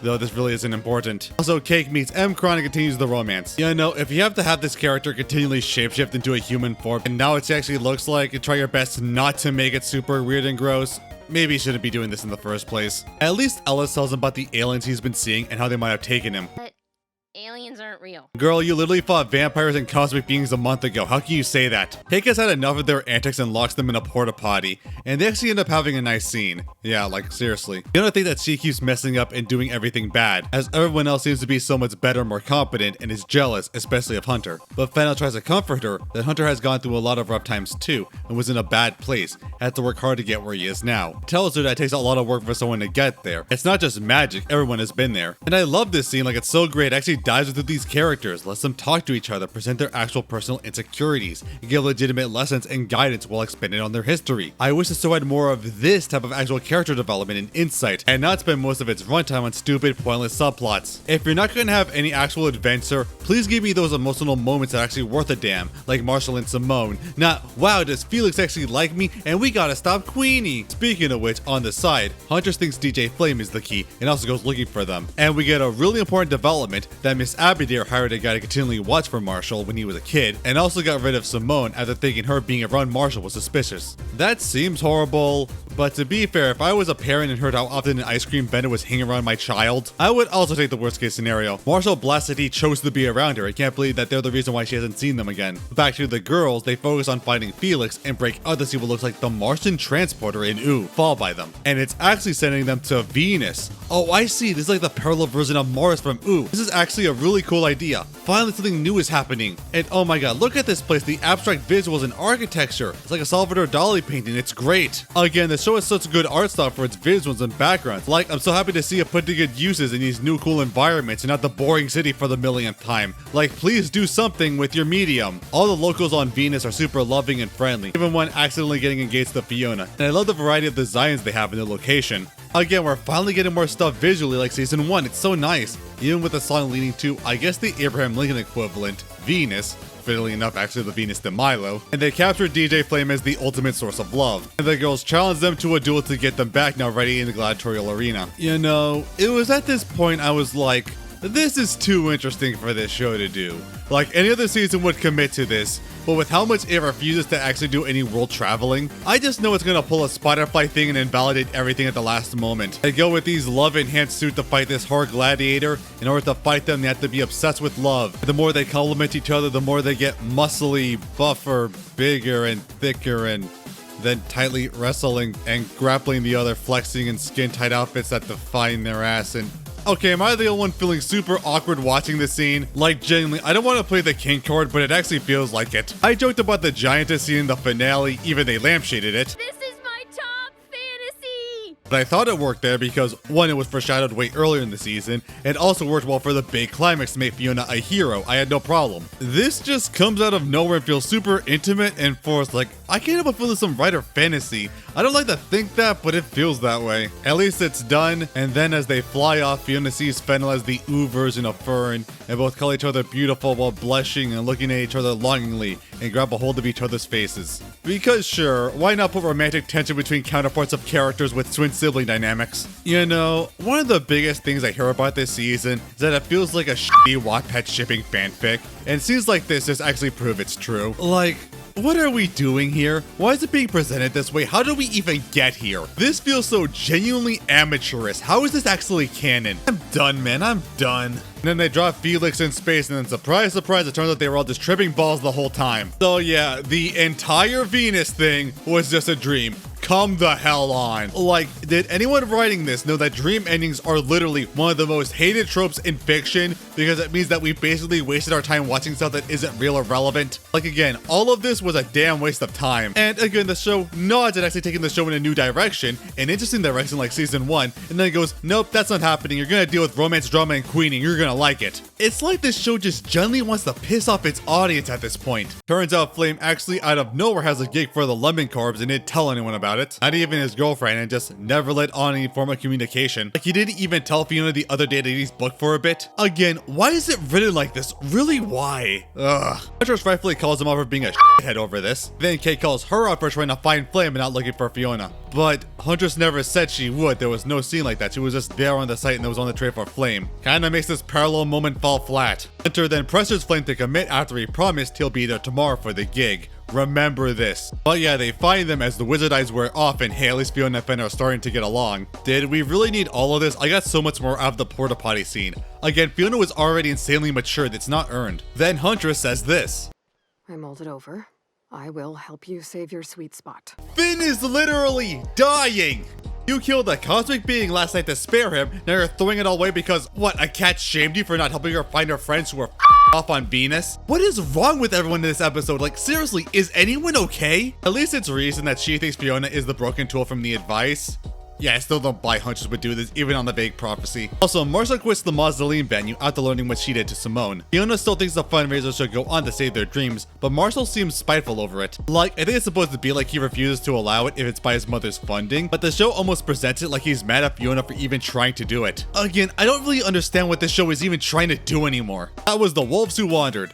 Who were the wolves? These two? Yeah, they should be renamed The Wolves Who Got High and Wasted My Damn Time. This episode just seriously pissed me off. The Venus stuff especially, this show just cannot commit to anything. It dedicated so much time to it and setting up everything in it to grab the audience just to pull the rug like, nah, that didn't happen. You just wasted your time getting invested. But unfortunately, just like M-Crumb, it wants to have its cake and eat it too. They want to just tease these big multiversal setups in episodes just like season 1, but they're not going to actually commit to it. They're going to show it off for a few minutes but completely nullify it in the narrative. After all, we got more DJ Flame love triangles and venues to perform. Isn't this so narratively filling? What makes it worse is that the marketing for this season showed off so many of the insane magical stuff that got your hopes up that would be like the first season, how well they handled it. But no, like every single thing new and interesting shown isn't actually real. This isn't real. This wasn't real. This wasn't real. And all of this isn't real. This is actually misleading marketing. We got freaking Kangaroo jacked. Not even like the decent animated sequel. I mean the original, let's make the trailer this rapping hip-hop kangaroo, but it's only in it for a 5-minute dream sequence and the rest is an awful mafia comedy. I don't want to blame the media for the bad marketing. God knows I know that on this channel. But still, like, it's hard not to feel cheated when the show constantly promises actually cool new things and just pulls the rug constantly. I hate it. Was this why the marketing took so long? Did HBO Max also have no faith in it? I actually can't blame them. I feel bad for everyone who worked on animating and designing everything for it to be nothing in a nothing episode. It got me thinking, like, how much time, effort, and money was wasted bringing this to life? Is this even worth being animated? I have never thought of that like in anything else I've ever seen, but this season is so bad, it legitimately got me thinking how much was wasted just making it. I'm sorry. And even then, again, everyone in this episode feels stupid and out of character. What is wrong with Fionna? Like, I guess he's written more like a lovesick 12-year-old. He's an adult with a job and rent. He's written like Ellis Pure something. I thought Fionna matured somewhat after the season 1 finale. Hell, she seemed more mature in the first episode. And now it feels like she's even more immature than the first episode of the first season of the show. This is also just an idiot. Like, they just make up new stuff in between the episodes. Marshall and Gary constantly seem to flip-flop if they actually want to get their shit back from Queenie and blame Fionna for actually trying to help them. And Huntress Witcher just abandoned her entire motivation to help these dorks with their stupid problems, forgetting that her closest companion is dying and needs her as soon as possible. Like, what is wrong with this episode? Also, the other big problem, we are 7 episodes in this show and still feels like nothing has actually happened. Everyone is still basically where they were since episode 2.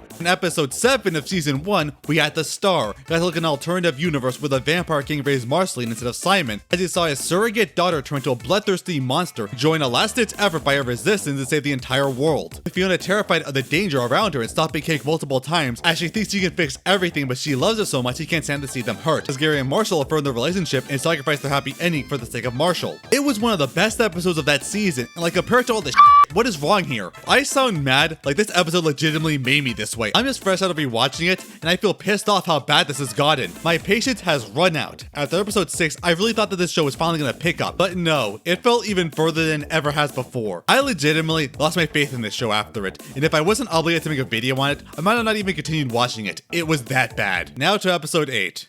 This is one of the worst things I have ever seen.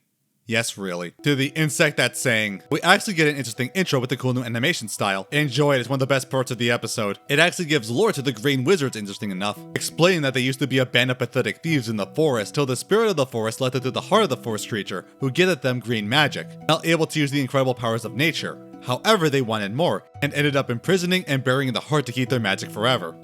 Alright. Kinda thought the Green Wizards were like some sacred cult worshipping the heart as like a god of nature, with universal importance, hence why even the forest is sacred and kept hidden at the threat of death, and to try and even harm the heart. But it's just that these guys are a bunch of dicks who buried a goat in the ground to gain magical powers? I mean, I can see it, it's just, I kind of expected more, you know? With all the build up, my Huntress didn't tell PB about the heart even to save Finn. Then like, why did the spirit of the forest send a young Huntress to join if they're assholes who abuse nature? It doesn't make any sense at all. Cool lore, I guess. Anyway, it turns out the venue is a bust regardless, as without Marshall, Miss Aberdare isn't interested in financing anything and takes everything back. So yeah, everything's basically back to square one. And no, Huntress, if you're now all into the venue stuff, can you still turn into a big eagle? I think people would pay to see that. At least Wizard IC does drugs, you could probably get money there. And even worse, Flame is still helped by the lemon cards to perform, even putting him in a glass dome. Okay, so like, what the hell happened? This is the next day. Did you still just DJ the entire day for them? And then when you tried to leave, they just suddenly put you in this glass dome and wouldn't let you leave, and you're still doing it despite not being contracted? Like he said, he was open for the venue. He clearly wasn't paid for it this day. They're just holding him hostage. What the hell are you doing still playing? Call the police or something. Fionna is running out of options, and even Cake wants to give up. And then out of nowhere, Fionna and Huntress are taken away, with Fionna telling Cake to make sure that the venue happens no matter what, with the deadline. Cake, I'm gonna be right back. Get the fundraiser going. Remember this. Turns out that, yeah, killing the Cosmic Owl, that's a cosmic crime, and they're sent to the Cosmic Court over it. Hey, shouldn't they be taken to the Citadel? I mean, if it's not only by killing a Wishmaster. Oh, wait, yeah, I got destroyed by the Lich. You know, weird how it took them this long to notice when it's usually an immediate thing. I'm kind of reminded of the Ben 10 episode with a similar concept, but there it's a well-known thing that Celestial Sapiens can take eons in deliberation, so a few months makes sense. And Fionna, as impulsive as ever, pleads not guilty, not even bothering to think this through because he saw it on TV. Come on, show. Apparently the witness was none other than Scarab, who saw them stuff his corpse in a clock, and is no doubt relishing getting one over Fionna. Well, as your honor knows, croak dreams are more Prismo's thing. Literally since when? He's friends with the owl, that is it, what the hell? Also, this proves that Party God is also a cosmic being. That actually makes perfect sense, huh? Also, Fionna calling Prismo her fake dad is kind of hilarious. Call Prismo the Wishmaster. He'll vouch for me. Call my fake dad. He's now in an even bigger depression after losing his other closest friend, also with that face thing that is probably never gonna get explained. But he sure regrets making this fanfic now. With the cosmic blood on their hands, they can't deny it. Also, Huntress calls out the concept of fate, and it's better that he's gone. I actually like this moment because it fits her character, because of course a character as independent as her has issues with a predefined destiny. Fionna cross-examines Scarab, learning that he never saw the murder, just the outcome, and no one could prove what happened, and try to lie their way through that the Cosmic Owl attacked them, and technically did, and with no way to back up her claim, she says, Finn did it. Yes, Fionna just threw Finn under the bus and no doubt is gonna get him killed. And really commits to it, making the story how Finn actually killed the owl and then they just disposed the body. I really can't believe it. And Huntress just takes it. This girl literally stabbed a god to save Finn from certain death, and yet she's just letting Fionna condemn Finn again and does nothing? Like, genuinely, what? Huntress does nothing, come on! Everything this girl does to save Finn, betraying her order, fighting her comrades, killing a god, she doesn't just run up and stab Fionna for sentencing to death, come on! This does cause enough doubt in the court to have them released for now and potentially go put Finn in trial. Dude! Again, Huntress takes this way too well, like genuinely how is she not in violent rage? And yeah, Fionna just, sentenced an innocent man to death to save her own skin. I know it's messed up, but I just got a weird feeling. Like a gut voice telling me it was the right thing to do. Yeah, like that has worked out so well in the past. Man, I sure hope Fionna also won't do something else absolutely atrocious in the episode later. The whole time, Cake wants to do what Fionna told her and put on the venue no matter what, and saves Flame from the lemon carp so we can just kidnap this guy and put them in a bottle. Also, didn't these guys die like Scarab killed them? And then realizes, hey, this is actually a great venue location, we can do this, and then decides to take it. I mean, if you can just do this, I feel Queenie should be much easier to actually stop. She gets everyone to spread word and gets everyone to help out.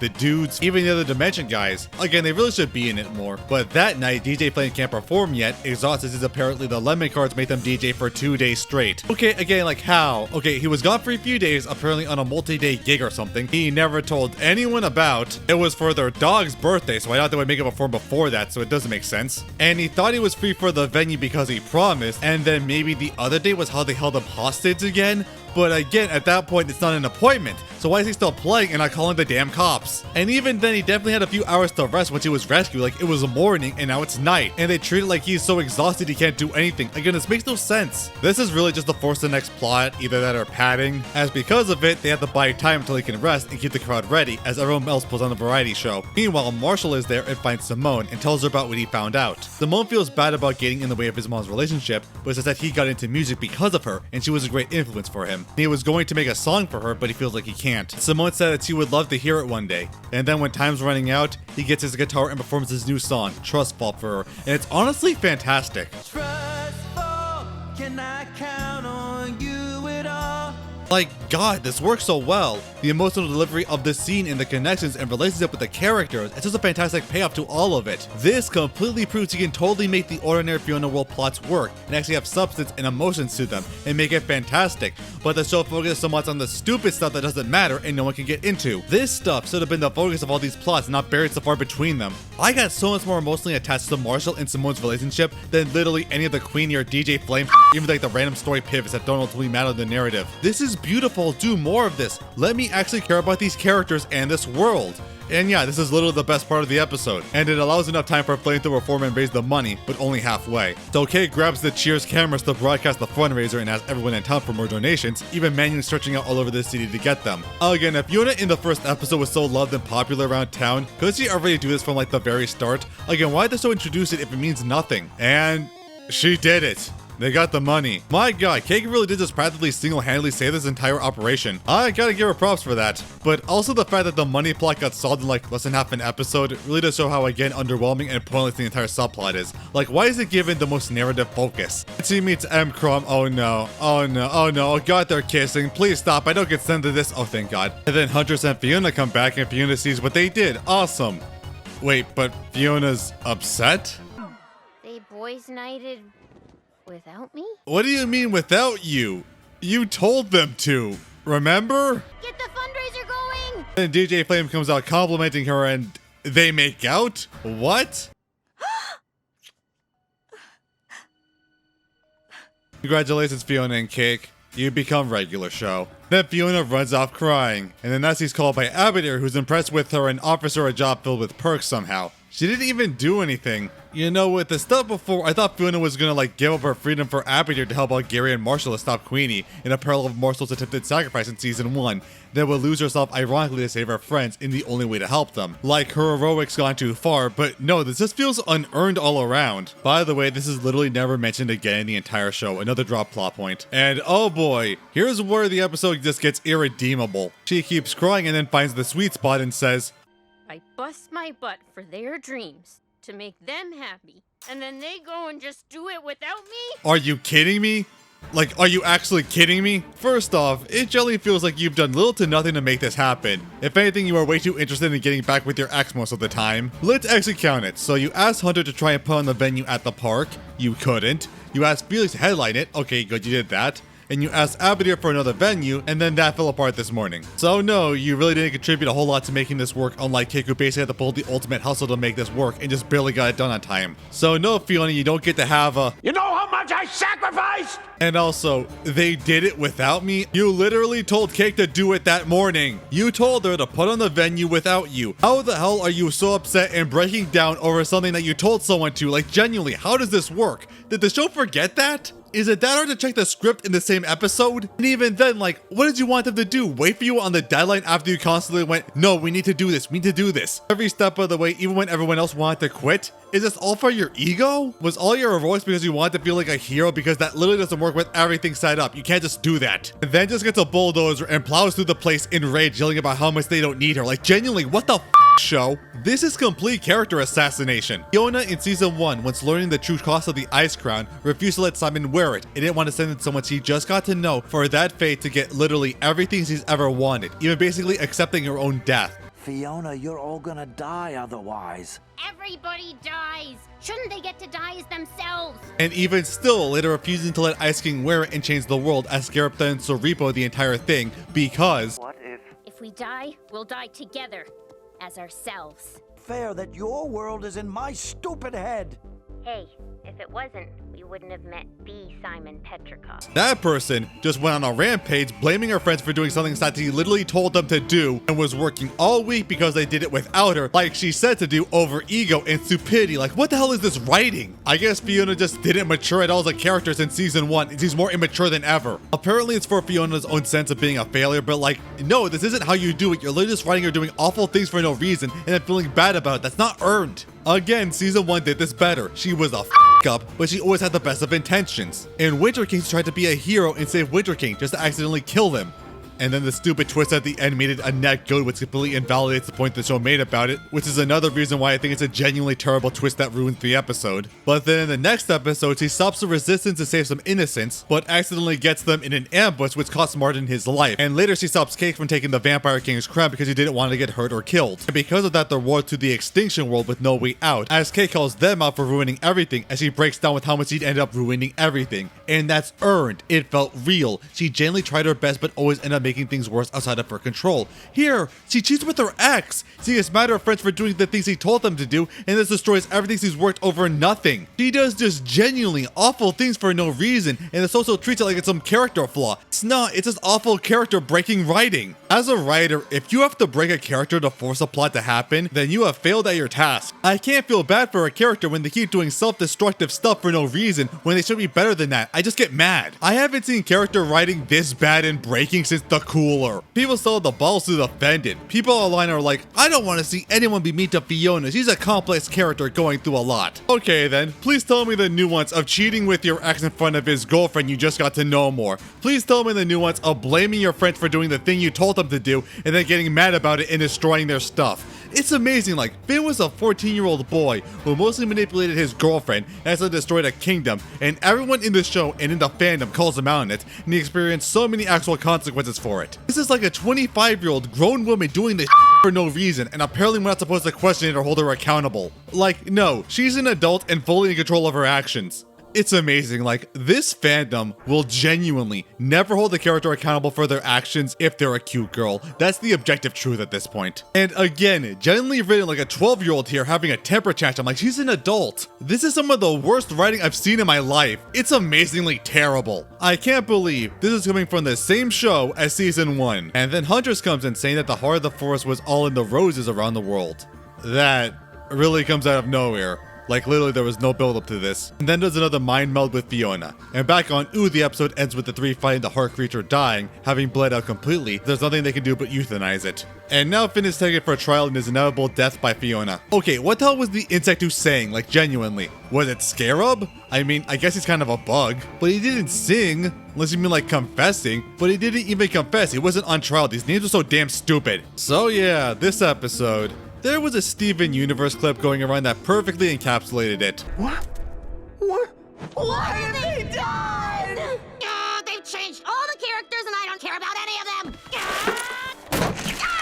How could you do this to me? This episode is so bad that even the people who defend this show all throughout it hated it. This was the breaking point even to them. I don't even know what else I can say at this point. Like, Fionna has become just absolutely irredeemable. Not only sentencing Finn to save herself and just going, I'm sure I'll be alright, and then all the other stupid like cheating with Felix and then getting mad at her friends for doing the thing she literally told them to do, and apparently saying that she's just being a hero for her own ego and destroyed everything they worked for in a fit of rage. Again, she's written exactly like LSP here. She's not written like an adult, and not even how she was like at the end of the first season. Her character legitimately regrets, and it's written like we're still supposed to feel bad for her when I just can't. And even then, everyone else is just, ugh.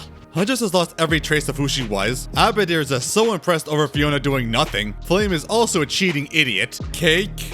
Honestly, she was the MVP of this episode. Marshall and Simone were literally the only good thing about this episode. It's like the one actually well-written and emotional character dynamic and scene that felt fulfilling. And again, this proves how superfluous the stupid Queenie story is when it's solved in half an episode and Fionna just destroyed it anyway for absolutely no reason. I just wasted all of my time in these episodes pretty much. It was all pointless. You know what this entire season feels like? It's like an exquisite corpse, where multiple people work on a narrative, but each do one part, only seeing a part of the previous one as an experimental product. Hell, the elephant on Adult Swim is one actually. This season feels so disconnected, disjointed, and incoherent that it feels like it's written exactly the same way. And this episode above all feels so much like it, like it didn't even bother with anything set up from before. This episode has some of the worst writing I've seen in anything. This episode just broke me. I legitimately didn't want Adventure Time to continue. I don't want a season 3. I don't want another reboot or continuation. If this is the quality of writing, their best foot forward after season 1, then why bother? I'm just done at this point. God, I can't take it anymore. This show is so awful. The characters got ruined, the plot is messed up and stupid, nothing ever goes anywhere, there's no point or payoff to anything. Please, I'm begging, can someone come and fix this?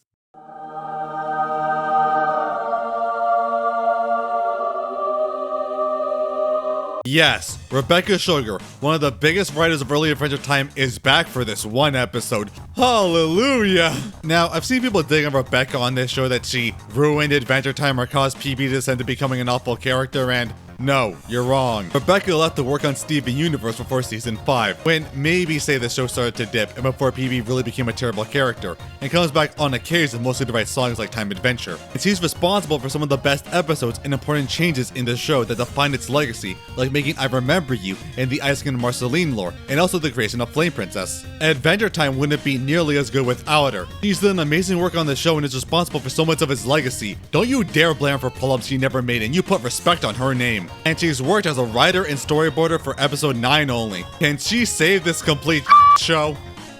She did it. She actually did it. I don't know how, but she did it. This episode is freaking phenomenal. I mean it. Not only is it on par with most of season 1, but is one of the best episodes from the entire franchise. She basically fixed so much of the show. I can't believe it, but it happened. To the worm and his orchard. Huntress needs to find the link in Fiona's mind to the great magic of her world. As Fionna just goes, in her mind, she's a representation of her old burning house, with her as a child clawing at the door that she'll never be able to get home and save Finn. Vulnerability to save her loved ones she suppressed outwards, as both comfort the other in their own misery. And this summons the heart, or possibly the true heart's appearance. I thought the way to the heart would be within you. But it was in my inner mope. How cheesy. So this scene is interesting, as apparently she plans to slaughter it as it accepts, but she refuses and bows to it, seemingly forgives her and gives a portal out. Huh. I wonder why. Is this representative that Huntress is the only good green wizard who respects the heart instead of using it, I guess? And it helps her as she grants mercy to them. It's really interesting, and I like how it's left vague. Now she can leave, but for some reason Fionna follows, I guess by sheer nihilism, what she did, as Kay gets caught up nearby. They get sent back to the Divine Dimension, but now corporeal. But Fionna is literally weighed down by her regret, along with these red orbs, and all of them get separated. Huntress goes after a cry for help, Cake is nearly eaten by a giant talking worm, and Fionna lands in a giant carnivorous plant on some forest floor. However, she's saved by Fern. Holy shit, what? Like seriously, what? How is he here and alive? Apparently after his death, while his body was destroyed, his consciousness arrived here, in this mystical place under the multiverse called the Undergrowth, and it helps attend it as well. Oh my god, I can't believe it, they brought Fern back. This is a treat and a cool way to use him, making him like a farmer in this ethereal forest. And god, the Undergrowth's design, the abstract kind of like yellow submarine type approach to the foliage, constructs, colors, everything. There's so much variety from the bright, colorful forest floor filled with all sorts of flora and fauna to the dark, dense branches in the above layers. It feels truly new and alive, and again, we finally get to see this incredible art style done beautifully by having an amazing new set piece that's like how season 1 did it. I love it. Fern too, man, compare his build to Finn, he looks so good, and also fitting how he's over trying to be like him and becoming his own entity. Though it's more explained as Cake meets with the worm, who's actually the super nice chill guy. He's the karmic worm, and his role is to consume the pain balls of everyone in the multiverse from repressing their negative emotions away. The worm consumes it and digests them. As they grow as plants, they'll rise up again in hopes that they finally are accepted by that person. And oh my god, I love that idea. So clever, imaginative, and so relevant to the story. God, it's so incredible. I love it. And again, the worm is super nice and friendly and a complete sweetheart and helps Cake find Fionna. Fern leads Fionna to see Finn's tree and his many unprocessed emotions. And I love this because Finn is always written as never handling his emotions well and constantly tries to distract himself from it and bury them, as we see it visibly here, such as wanting he and Huntress to get closer, and especially the immense pain of Jake's death. They never show it in detail, but man, it is massive. You don't want to see that one. I love how Fern keeps tending to it and hopes that these memories can finally rise up and Finn can properly process them, and eventually takes her to the trees of the other people in her life, and her own. Also, this one seemingly shows that, like Finn, she was abandoned by her parents. What? That's actually really interesting, since we've never seen any of Fiona's past, so it leads to the massive question of who raised her. Also weird because Martin was in the dream in episode 1, which is never explained, but these visions make her realize how awful she's been to her friends. And with Cake and the worm is happy to have more company and thinks Cake is a goddess, but Cake admits that it doesn't feel like a goddess, but a freak. She actually has imposter syndrome, that despite being able to shapeshift, she's trying to be something that she's not. And I love the next scene. I wish I could play the whole thing, but the worm relates as this whole deal of processing and changing emotions, that change is an incredible thing, It not only shows what's different, but what stays the same. No matter how much things cycle, its true nature will always stay the same. The changes exemplifies that. And Kate can't believe that perspective, as it then goes to a massive duet about the beauty of change and transformation. And it's genuinely incredible. Like, I really wish I can play the whole thing here. You need to watch it if you haven't. It's so beautiful and poignant and sung brilliantly.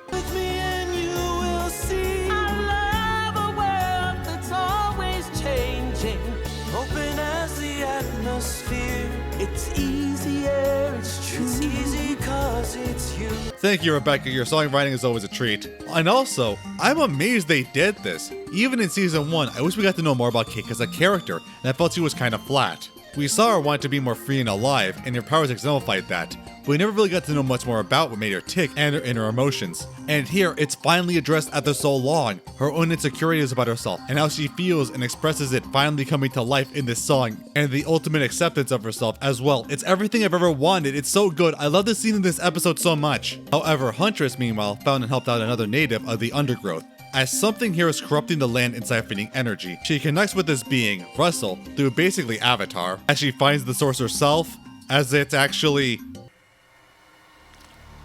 Well, hello, Huntress. Witch Wizard? From episode 2? Huh? She's been waiting for revenge, showing that there's no more Heartblood to cure Finn. The power to steal from the undergrowth is so much greater than the heart of the forest, and she's taking it all. Now it's all mine. Huh, so Witch Wizard is now our main villain? I mean, I guess I can see it. Like, the last episode did just establish that the Green Wizards are actually just power-stealing jerks, but I don't know, I kind of feel this needs more build-up, like she's now our twist villain. Again, it works on the narrative, just could have been done a bit better. And yeah, Huntress is so pissed after losing her chance to save Finn, they go into another wizard fight, holy crap. Like, oh my god, some genuine action, it's been freaking forever. Like, literally not since episode 2, it's glorious. And I mean glorious, the boarding and choreography is still fantastic here, and the variety of magical moves and attacks on both sides are both stellar. I'm absolutely in love with it. It even gives us Huntress flipping the double bird, holy shit! As well as Witch Wizard becoming more and more physically corrupted the more power she steals and desperate her attacks are. I also realized that this is basically just Jasper from Steven Universe, go figure. Even Huntress realizes that Witch Wizard is basically destroying herself by the stolen magic. And instead of fighting her, he uses her own green magic to take the energy back from her to subdue them. Again, incredible job. And then Fionna and Fionna meet up with Cake and the Worm in a pizza box. It reveals the truth, that he was the Cosmic Owl's brother. As he was punished to be the messenger of fate, the Karmic Worm was sentenced to process the pain of the multiverse. And while the Worm found solace in his position, the Owl is still filled with regret, and he can't bring himself to devour and process his orbs that are sent, especially the one where he's crying saying that he deserves his fate. But then is told his brother's dead, and this is all that's left of him. He can't process the emotions as now they have nowhere to go. But he has an idea, as apparently it's kinda more like concepts and are hard to kill outright, as he breaks the paintball to revive his brother physically again, and the brothers finally unite after an eternity of being apart, and he's sorry for what he did to him, but he says he forgives him. Oh my god, my heart, this is so good. I love it so much, it's so emotionally full, like I'm brought to tears. This is really fantastic, I'm in love. The Owl can't stand his eternal duty, but his brother tells him that he's here with him to always help him with his emotions. Oh man. Then he goes to set things right, as in the trial, Orbo is trying to cross-examine Finn, who's literally still in a coma. Yeah, no, I really thought he was smarter than this. Like, don't tell me cosmic entities don't understand what being unconscious is. Party got knocked out by Ice King in season 5. Owl revives himself in a new adorable little form and demands a mistrial and Finn to be released, as he says he got stabbed on purpose, and then decides to quit his punishment and fly off. You know, I remember when episode 8 came out, people defended Fionna throwing Finn under the bus by saying, no, it was all her plan, they're gonna cosmically revive Finn to question him, and no, that didn't happen at all. There was no plan, they just completely lucked out here. The Worm is so proud of his brother for setting things right, and how both their pain have healed, as it inspires Fionna after all of her regrets to do her best to set things right in her own world. And Huntress rejoins, capturing a depowered Witch Wizard. However, without the cure, she can't save Finn, but is going to try and find another way. Both now can go back to their dimensions and say goodbye. You know, it's kind of treated like it's this huge thing, but honestly, I don't feel much of a bond between the three. Like, unlike the first season where it was a truly forged bond where they will literally give up everything for the other's well-being, this kind of feels more like your car breaks down and you have a conversation with the tow truck driver for a few hours until you get home. Like, yeah, it was nice meeting you, but I'm probably gonna forget this all in a week. But more interestingly, Kate decides to stay in the undergrowth for a while in Fionna world to see everything in this world and also get closer to the Worm. I can't blame her though, the Worm generally has more rage than most of the entire cast. Also, yes, please no more bestiality, just talking animal with talking animal. Would you love me if I was a worm indeed? But she says that the second she needs help, she'll come over. And then back in Finn is at death's door at any moment, and apparently with no other choice, they're gonna call his mom. But it ends with the gateway crumbling, so there's no way back. Also, hey, the title makes perfect sense, the karmic worm in the undergrowth orchard. I've noticed the more accurate the title is to something that actually happened, usually the better the episode is. But man, holy shit, that episode was phenomenal. I mean it in virtually every way, it was practically perfect. Like, literally my only complaint was that Witch Wizard randomly being evil, but I more so blame the other episodes for that and led to a truly awesome action scene. The visuals and choreography were incredible. It truly brought the undergrowth to life in so many ways. It was just an incredible environment to go through. They really earned the show's amazing background style. It was a joy to see. And the animation and shots were fantastic too, as Rebecca's boarding style really shone through so many ways. The narrative was great and how every single character had something important to do, and no subplot felt underwhelming and everyone got development. The new arrivals were great. Loved bringing Fern back, and especially the karmic worm was such a great character. His relationship with his brother in this story was so heartwarming, wholesome, and emotional. I love it so much. He even made this art piece for it. And it genuinely feels like it fixed so many issues with the season. Again, it brought some actual dimension warping and the great visuals, but Fiona's character was actually acknowledged and grew like it feels like she should have. Cake finally got tangible character growth and introspection. Huntress finally feels like she's back in focus and is opposed to the sideline, perfectly in character as well. And the problem with Finn and the court is dealt with and tied to the cosmic subplot fantastically. After episode 8, I was truly amazed at this episode. It gave everything you'd want and was so fantastically made. It was like one of the best episodes in the entire franchise. Like, really, Rebecca, you did an amazing job here. Now, I want to say that, but like, I do know she's not the only person who worked on this episode, and I don't want to discredit them. And of course, it's not like she just came in and changed the course of the show, but I have a hard time feeling otherwise. Like, this episode genuinely feel like the narrative got hard pivoted in a different direction that's much better. Finally having a huge extra dimensional location and story when the show tried its damnness not to do that. Fionna not getting enabled, actually acknowledging her faults and is actually going to fix her mistakes. Kate getting proper development of her issues and completely dropping the M-Crom romance when it was forced so much. Refrain that her forcing herself to be normal. Witch Wizard being a big threat. Finn getting immediately off the hook with no consequences after the big trial in the previous episode. So many issues got acknowledged and changed suddenly and shifted that it doesn't feel like the entire show was leading to this. It feels much more like the path was altered, especially writing wise. Like, how can this all be planned when the previous episodes before were so goddamn terrible in how they handled the characters and plot? If it was, shouldn't it be much more consistent and streamlined? Not to mention how much Rebecca's touch of amazing character drama and emotions are all over this episode that supports it. Like, I can't help but feel like Candy Queen here.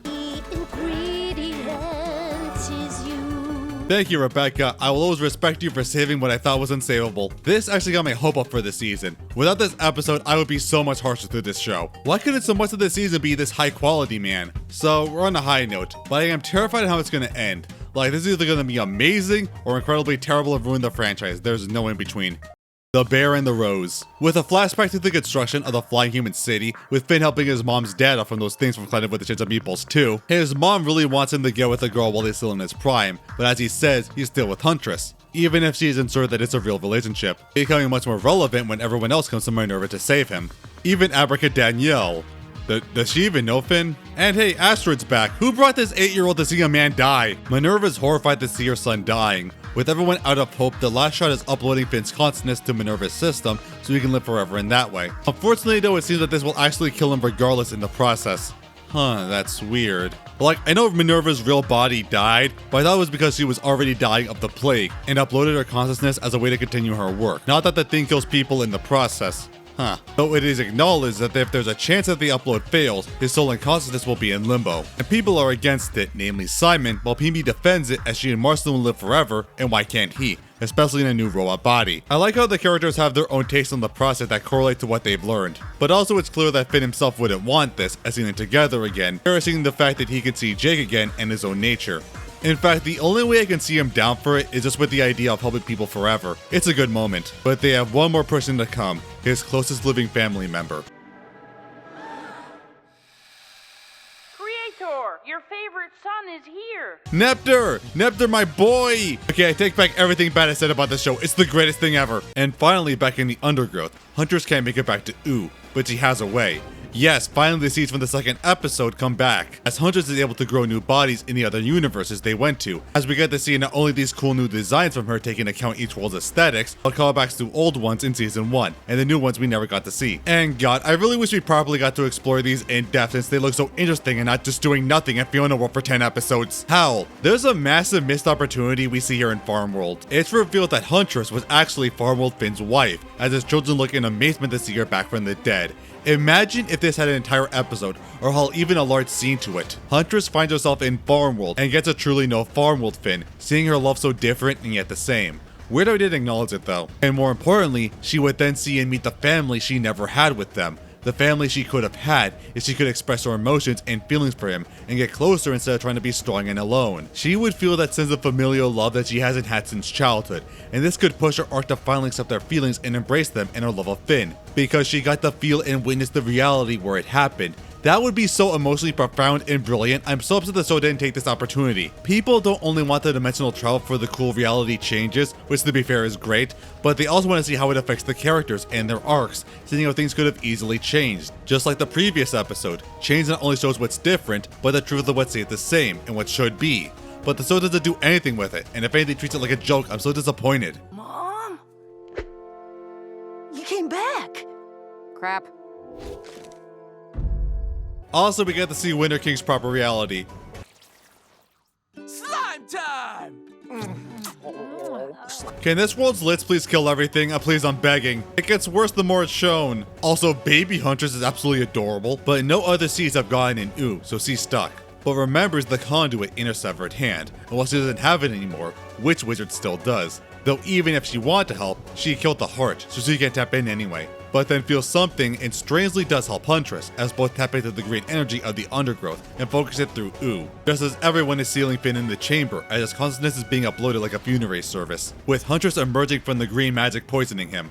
Now emerging in her final evolution, she sees Finn on the brink of death and tries to use her life siphoning in reverse and needs more life, and then reaches out through the multiverse through every iteration of herself, seeded, combining the green magic through the dimensions to him, reviving him to full health. I kinda wish that again there was dimensional stuff, as a solution, while cool, doesn't feel like it was that earned or built up, as everyone cheers that he's alive and not dying. Honestly, I was so happy, like I swear they were building that this is actually how Finn dies, since his body was aging and it looks so much like his dead body and together again, and it was a huge retcon that would ruin that amazing special in every way possible. I am so glad they didn't. But however, that worst case scenario is real and the upload was interrupted as his consciousness is in limbo.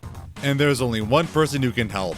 Cake is still hanging with the Karmic Worm, and they are adorable. Love her, she has her own Prismo basically, even inviting her to stay before Huntress astral projects to get Fionna to help. Oh yeah, the Fionna world stuff. Oh. Okay, so Marshall and Garrett look at the right place to think that Queenie did it, furious, as Fionna admits she did. I didn't mean to, I was just so angry,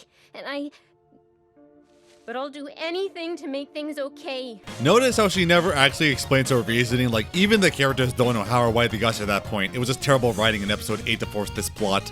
Like again, she got mad at something she literally told them to do. And even if she promises to make it up, they just leave her.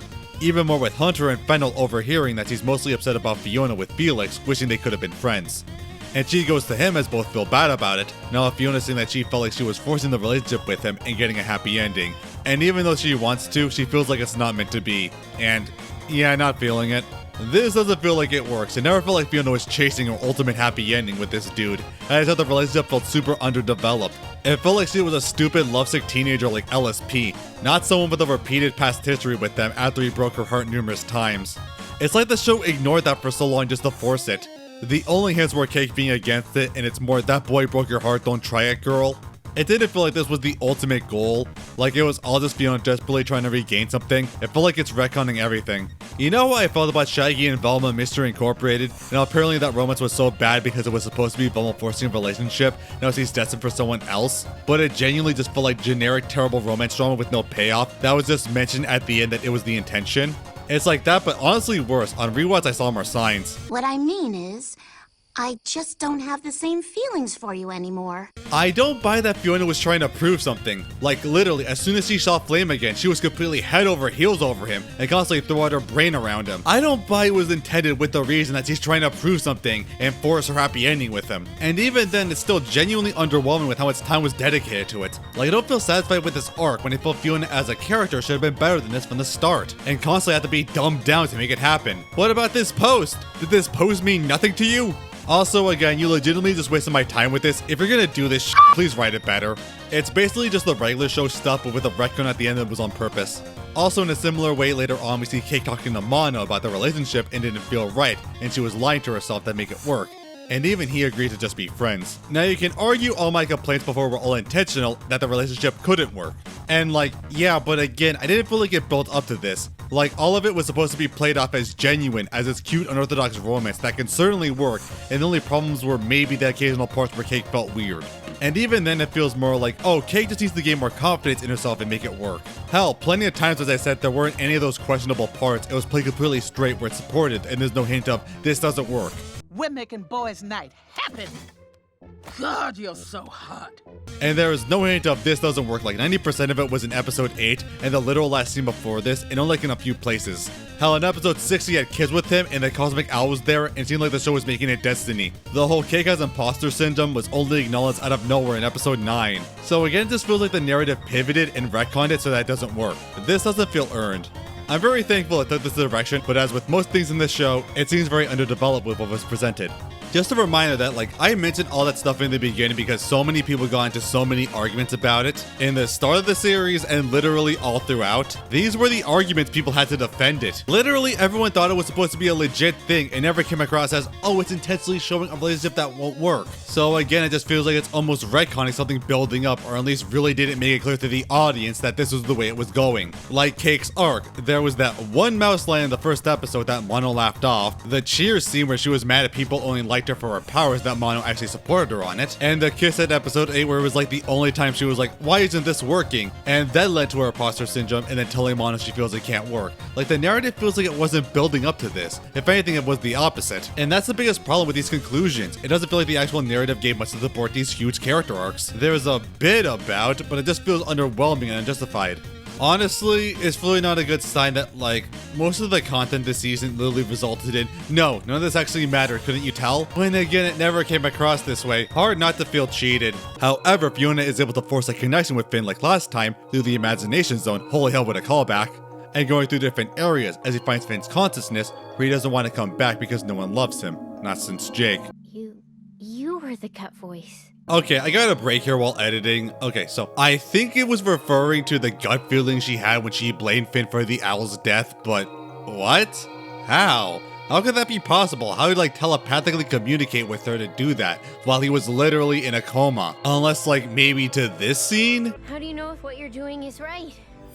I listen to my hero heart and trust the universe to lead me. I don't know, man. Like, I see the attempt to correlate it with Finn's apparent will to live not being there, but like, that is done so loose and messy, it kind of just feels half-assed as a way to justify it. Like, I'm sorry, but I don't feel it works. Especially considering, like, Fionna is constantly impulsive and messes up stuff. And especially considering all the other stupid selfish she did later in the episode for no reason despite her better judgment. But she says Huntress loves him, even if he doesn't believe it, with Fionna saying of course she does. She's fought like hell to save him. She doesn't express it and puts on a hard front, but she's just as vulnerable as anyone. And Huntress made her realize he doesn't need to fix things, but try to communicate better with people.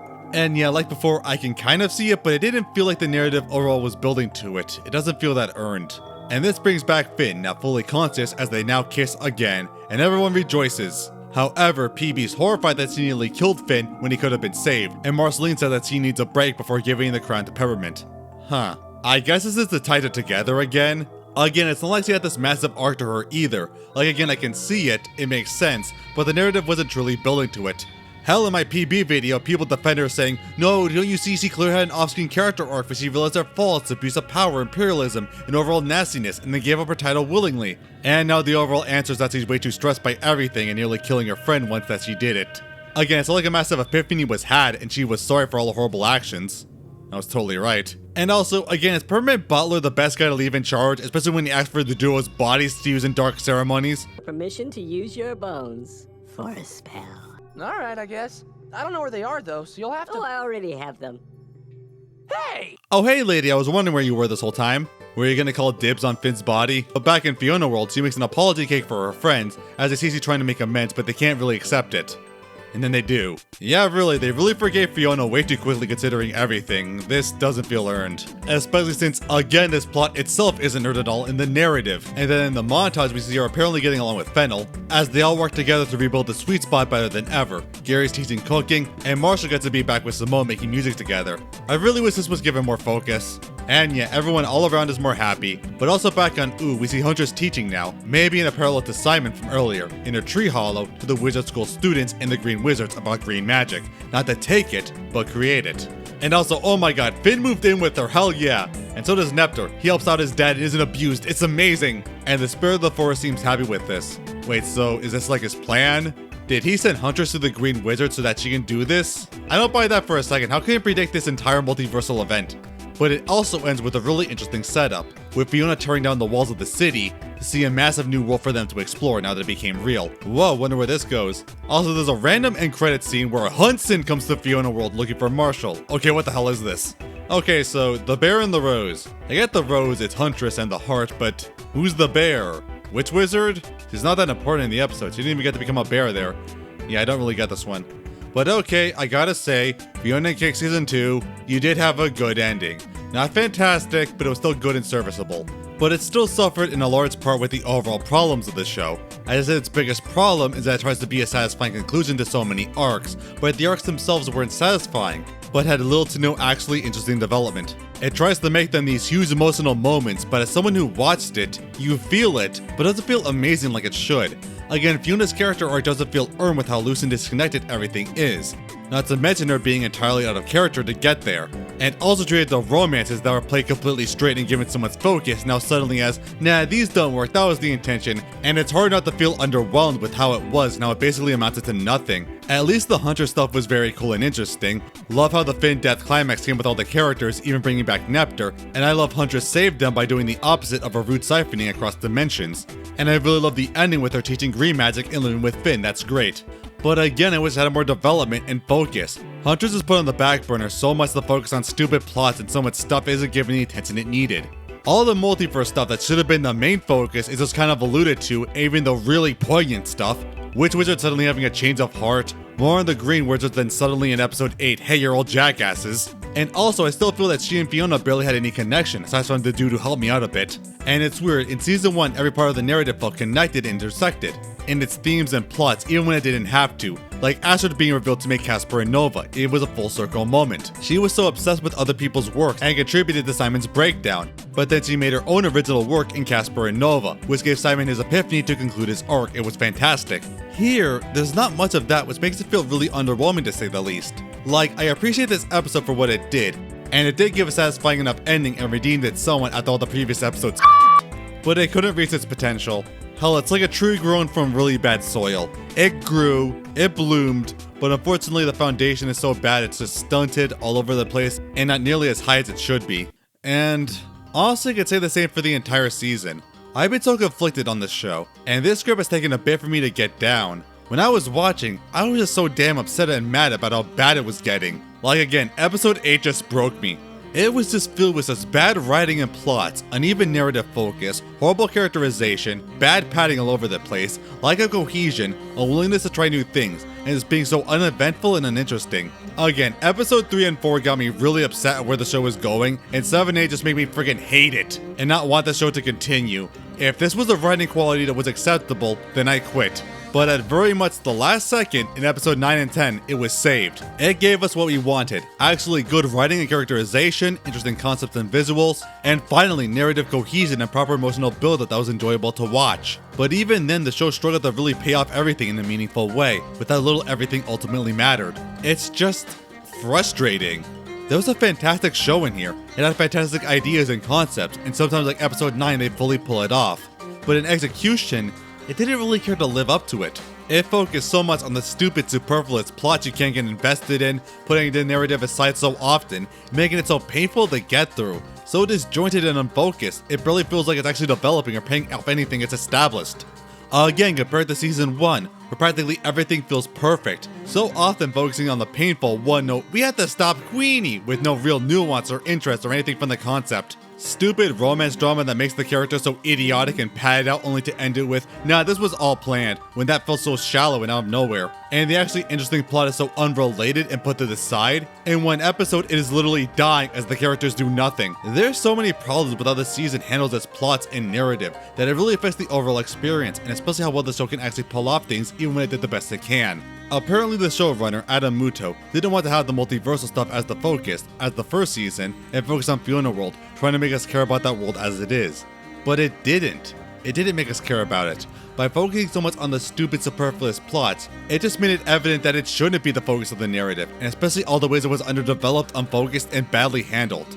As I said, it felt more like an exquisite corpse. Everyone had their own ideas of where to go, but they weren't focused, and it went all over the place. Kind of evidenced by how these episodes had so many writers between them. And the kicker is that it did have some parts that really worked, like the Marshall and Simone stuff. That was genuinely the most interesting and investing subplot scene there. It didn't rely on flat, one-note corporate villains or teen sitcom level romance drama. It was just the pure emotion of parental figures and the importance of a positive role model. That was so real and investing, and we wish I was seeing more of that. It just frustrates me where so much of the actual arcs feel underdeveloped for the characters and based so much on like small, loose, disconnected moments and scenes to justify them, compared to season 1's amazing ending where it generally felt like everything was building to it and contributed to it and it was undeniable. So much of it depended on the characters acting out a character in the first place, where it just becomes so frustrating to watch. Like again, Fionna should have matured already. What is she doing acting like a 12-year-old with a crush? Or tackling her screw-up nature that she needs to be accountable for her actions because she's out of nowhere ready to throw a tantrum over nothing. As I said, if you need to break a character to make a character arc,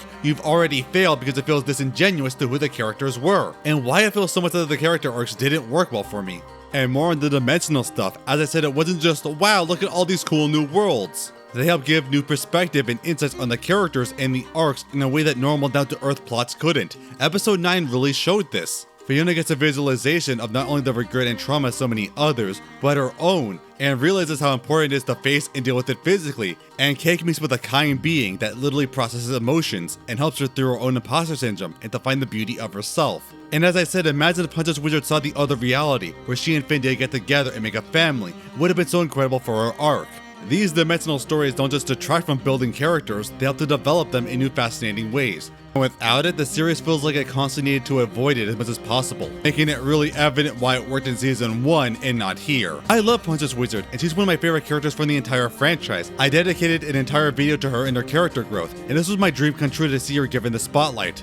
But it didn't feel like her story. Unlike Simon, who was at the core of Fionna and Cake as a concept, and his arc fit perfectly there, she just felt like an accessory. So much of her involvement felt superfluous and forced, and in the end, it feels like she didn't really need them to come to an epiphany. I wish I could have gotten more of a connection between them, but the show didn't think it deserved that focus. I just want to juggle so many subplots, but in the end, little to none were done the proper justice they deserve. I genuinely feel that Huntress deserves so much better than what she got, and this could have been incredible for her. It's her not to feel disappointed by how much the narrative snubbed her in exchange for stupid urban melodrama that ultimately means nothing. This season had some genuinely good parts and genuinely good episodes, mostly by the ending.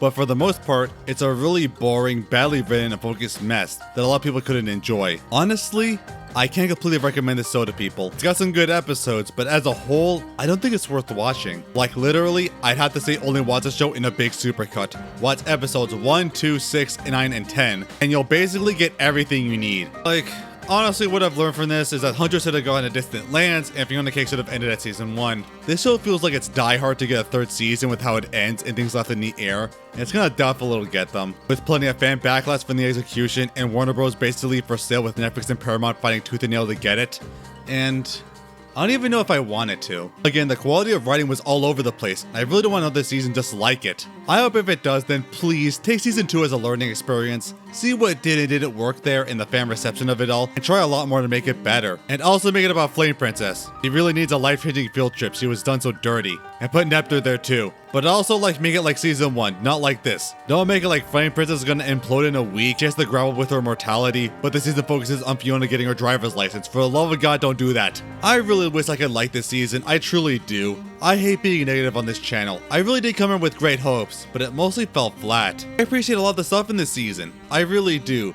But man, it is one of the most frustrating things I've watched as a whole, like geez.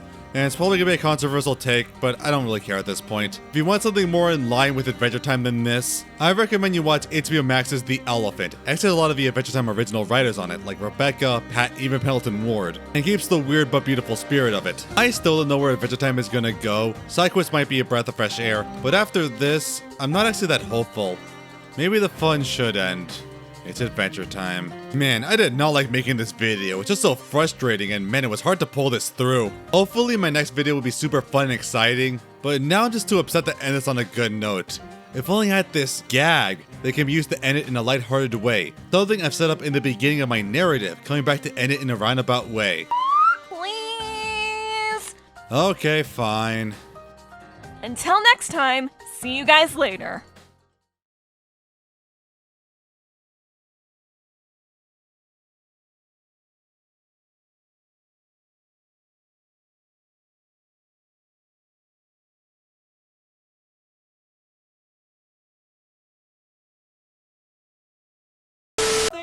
Oh, I quit when I found out about this. You quit being banished? This just isn't that interesting. Boring. Where did it go wrong?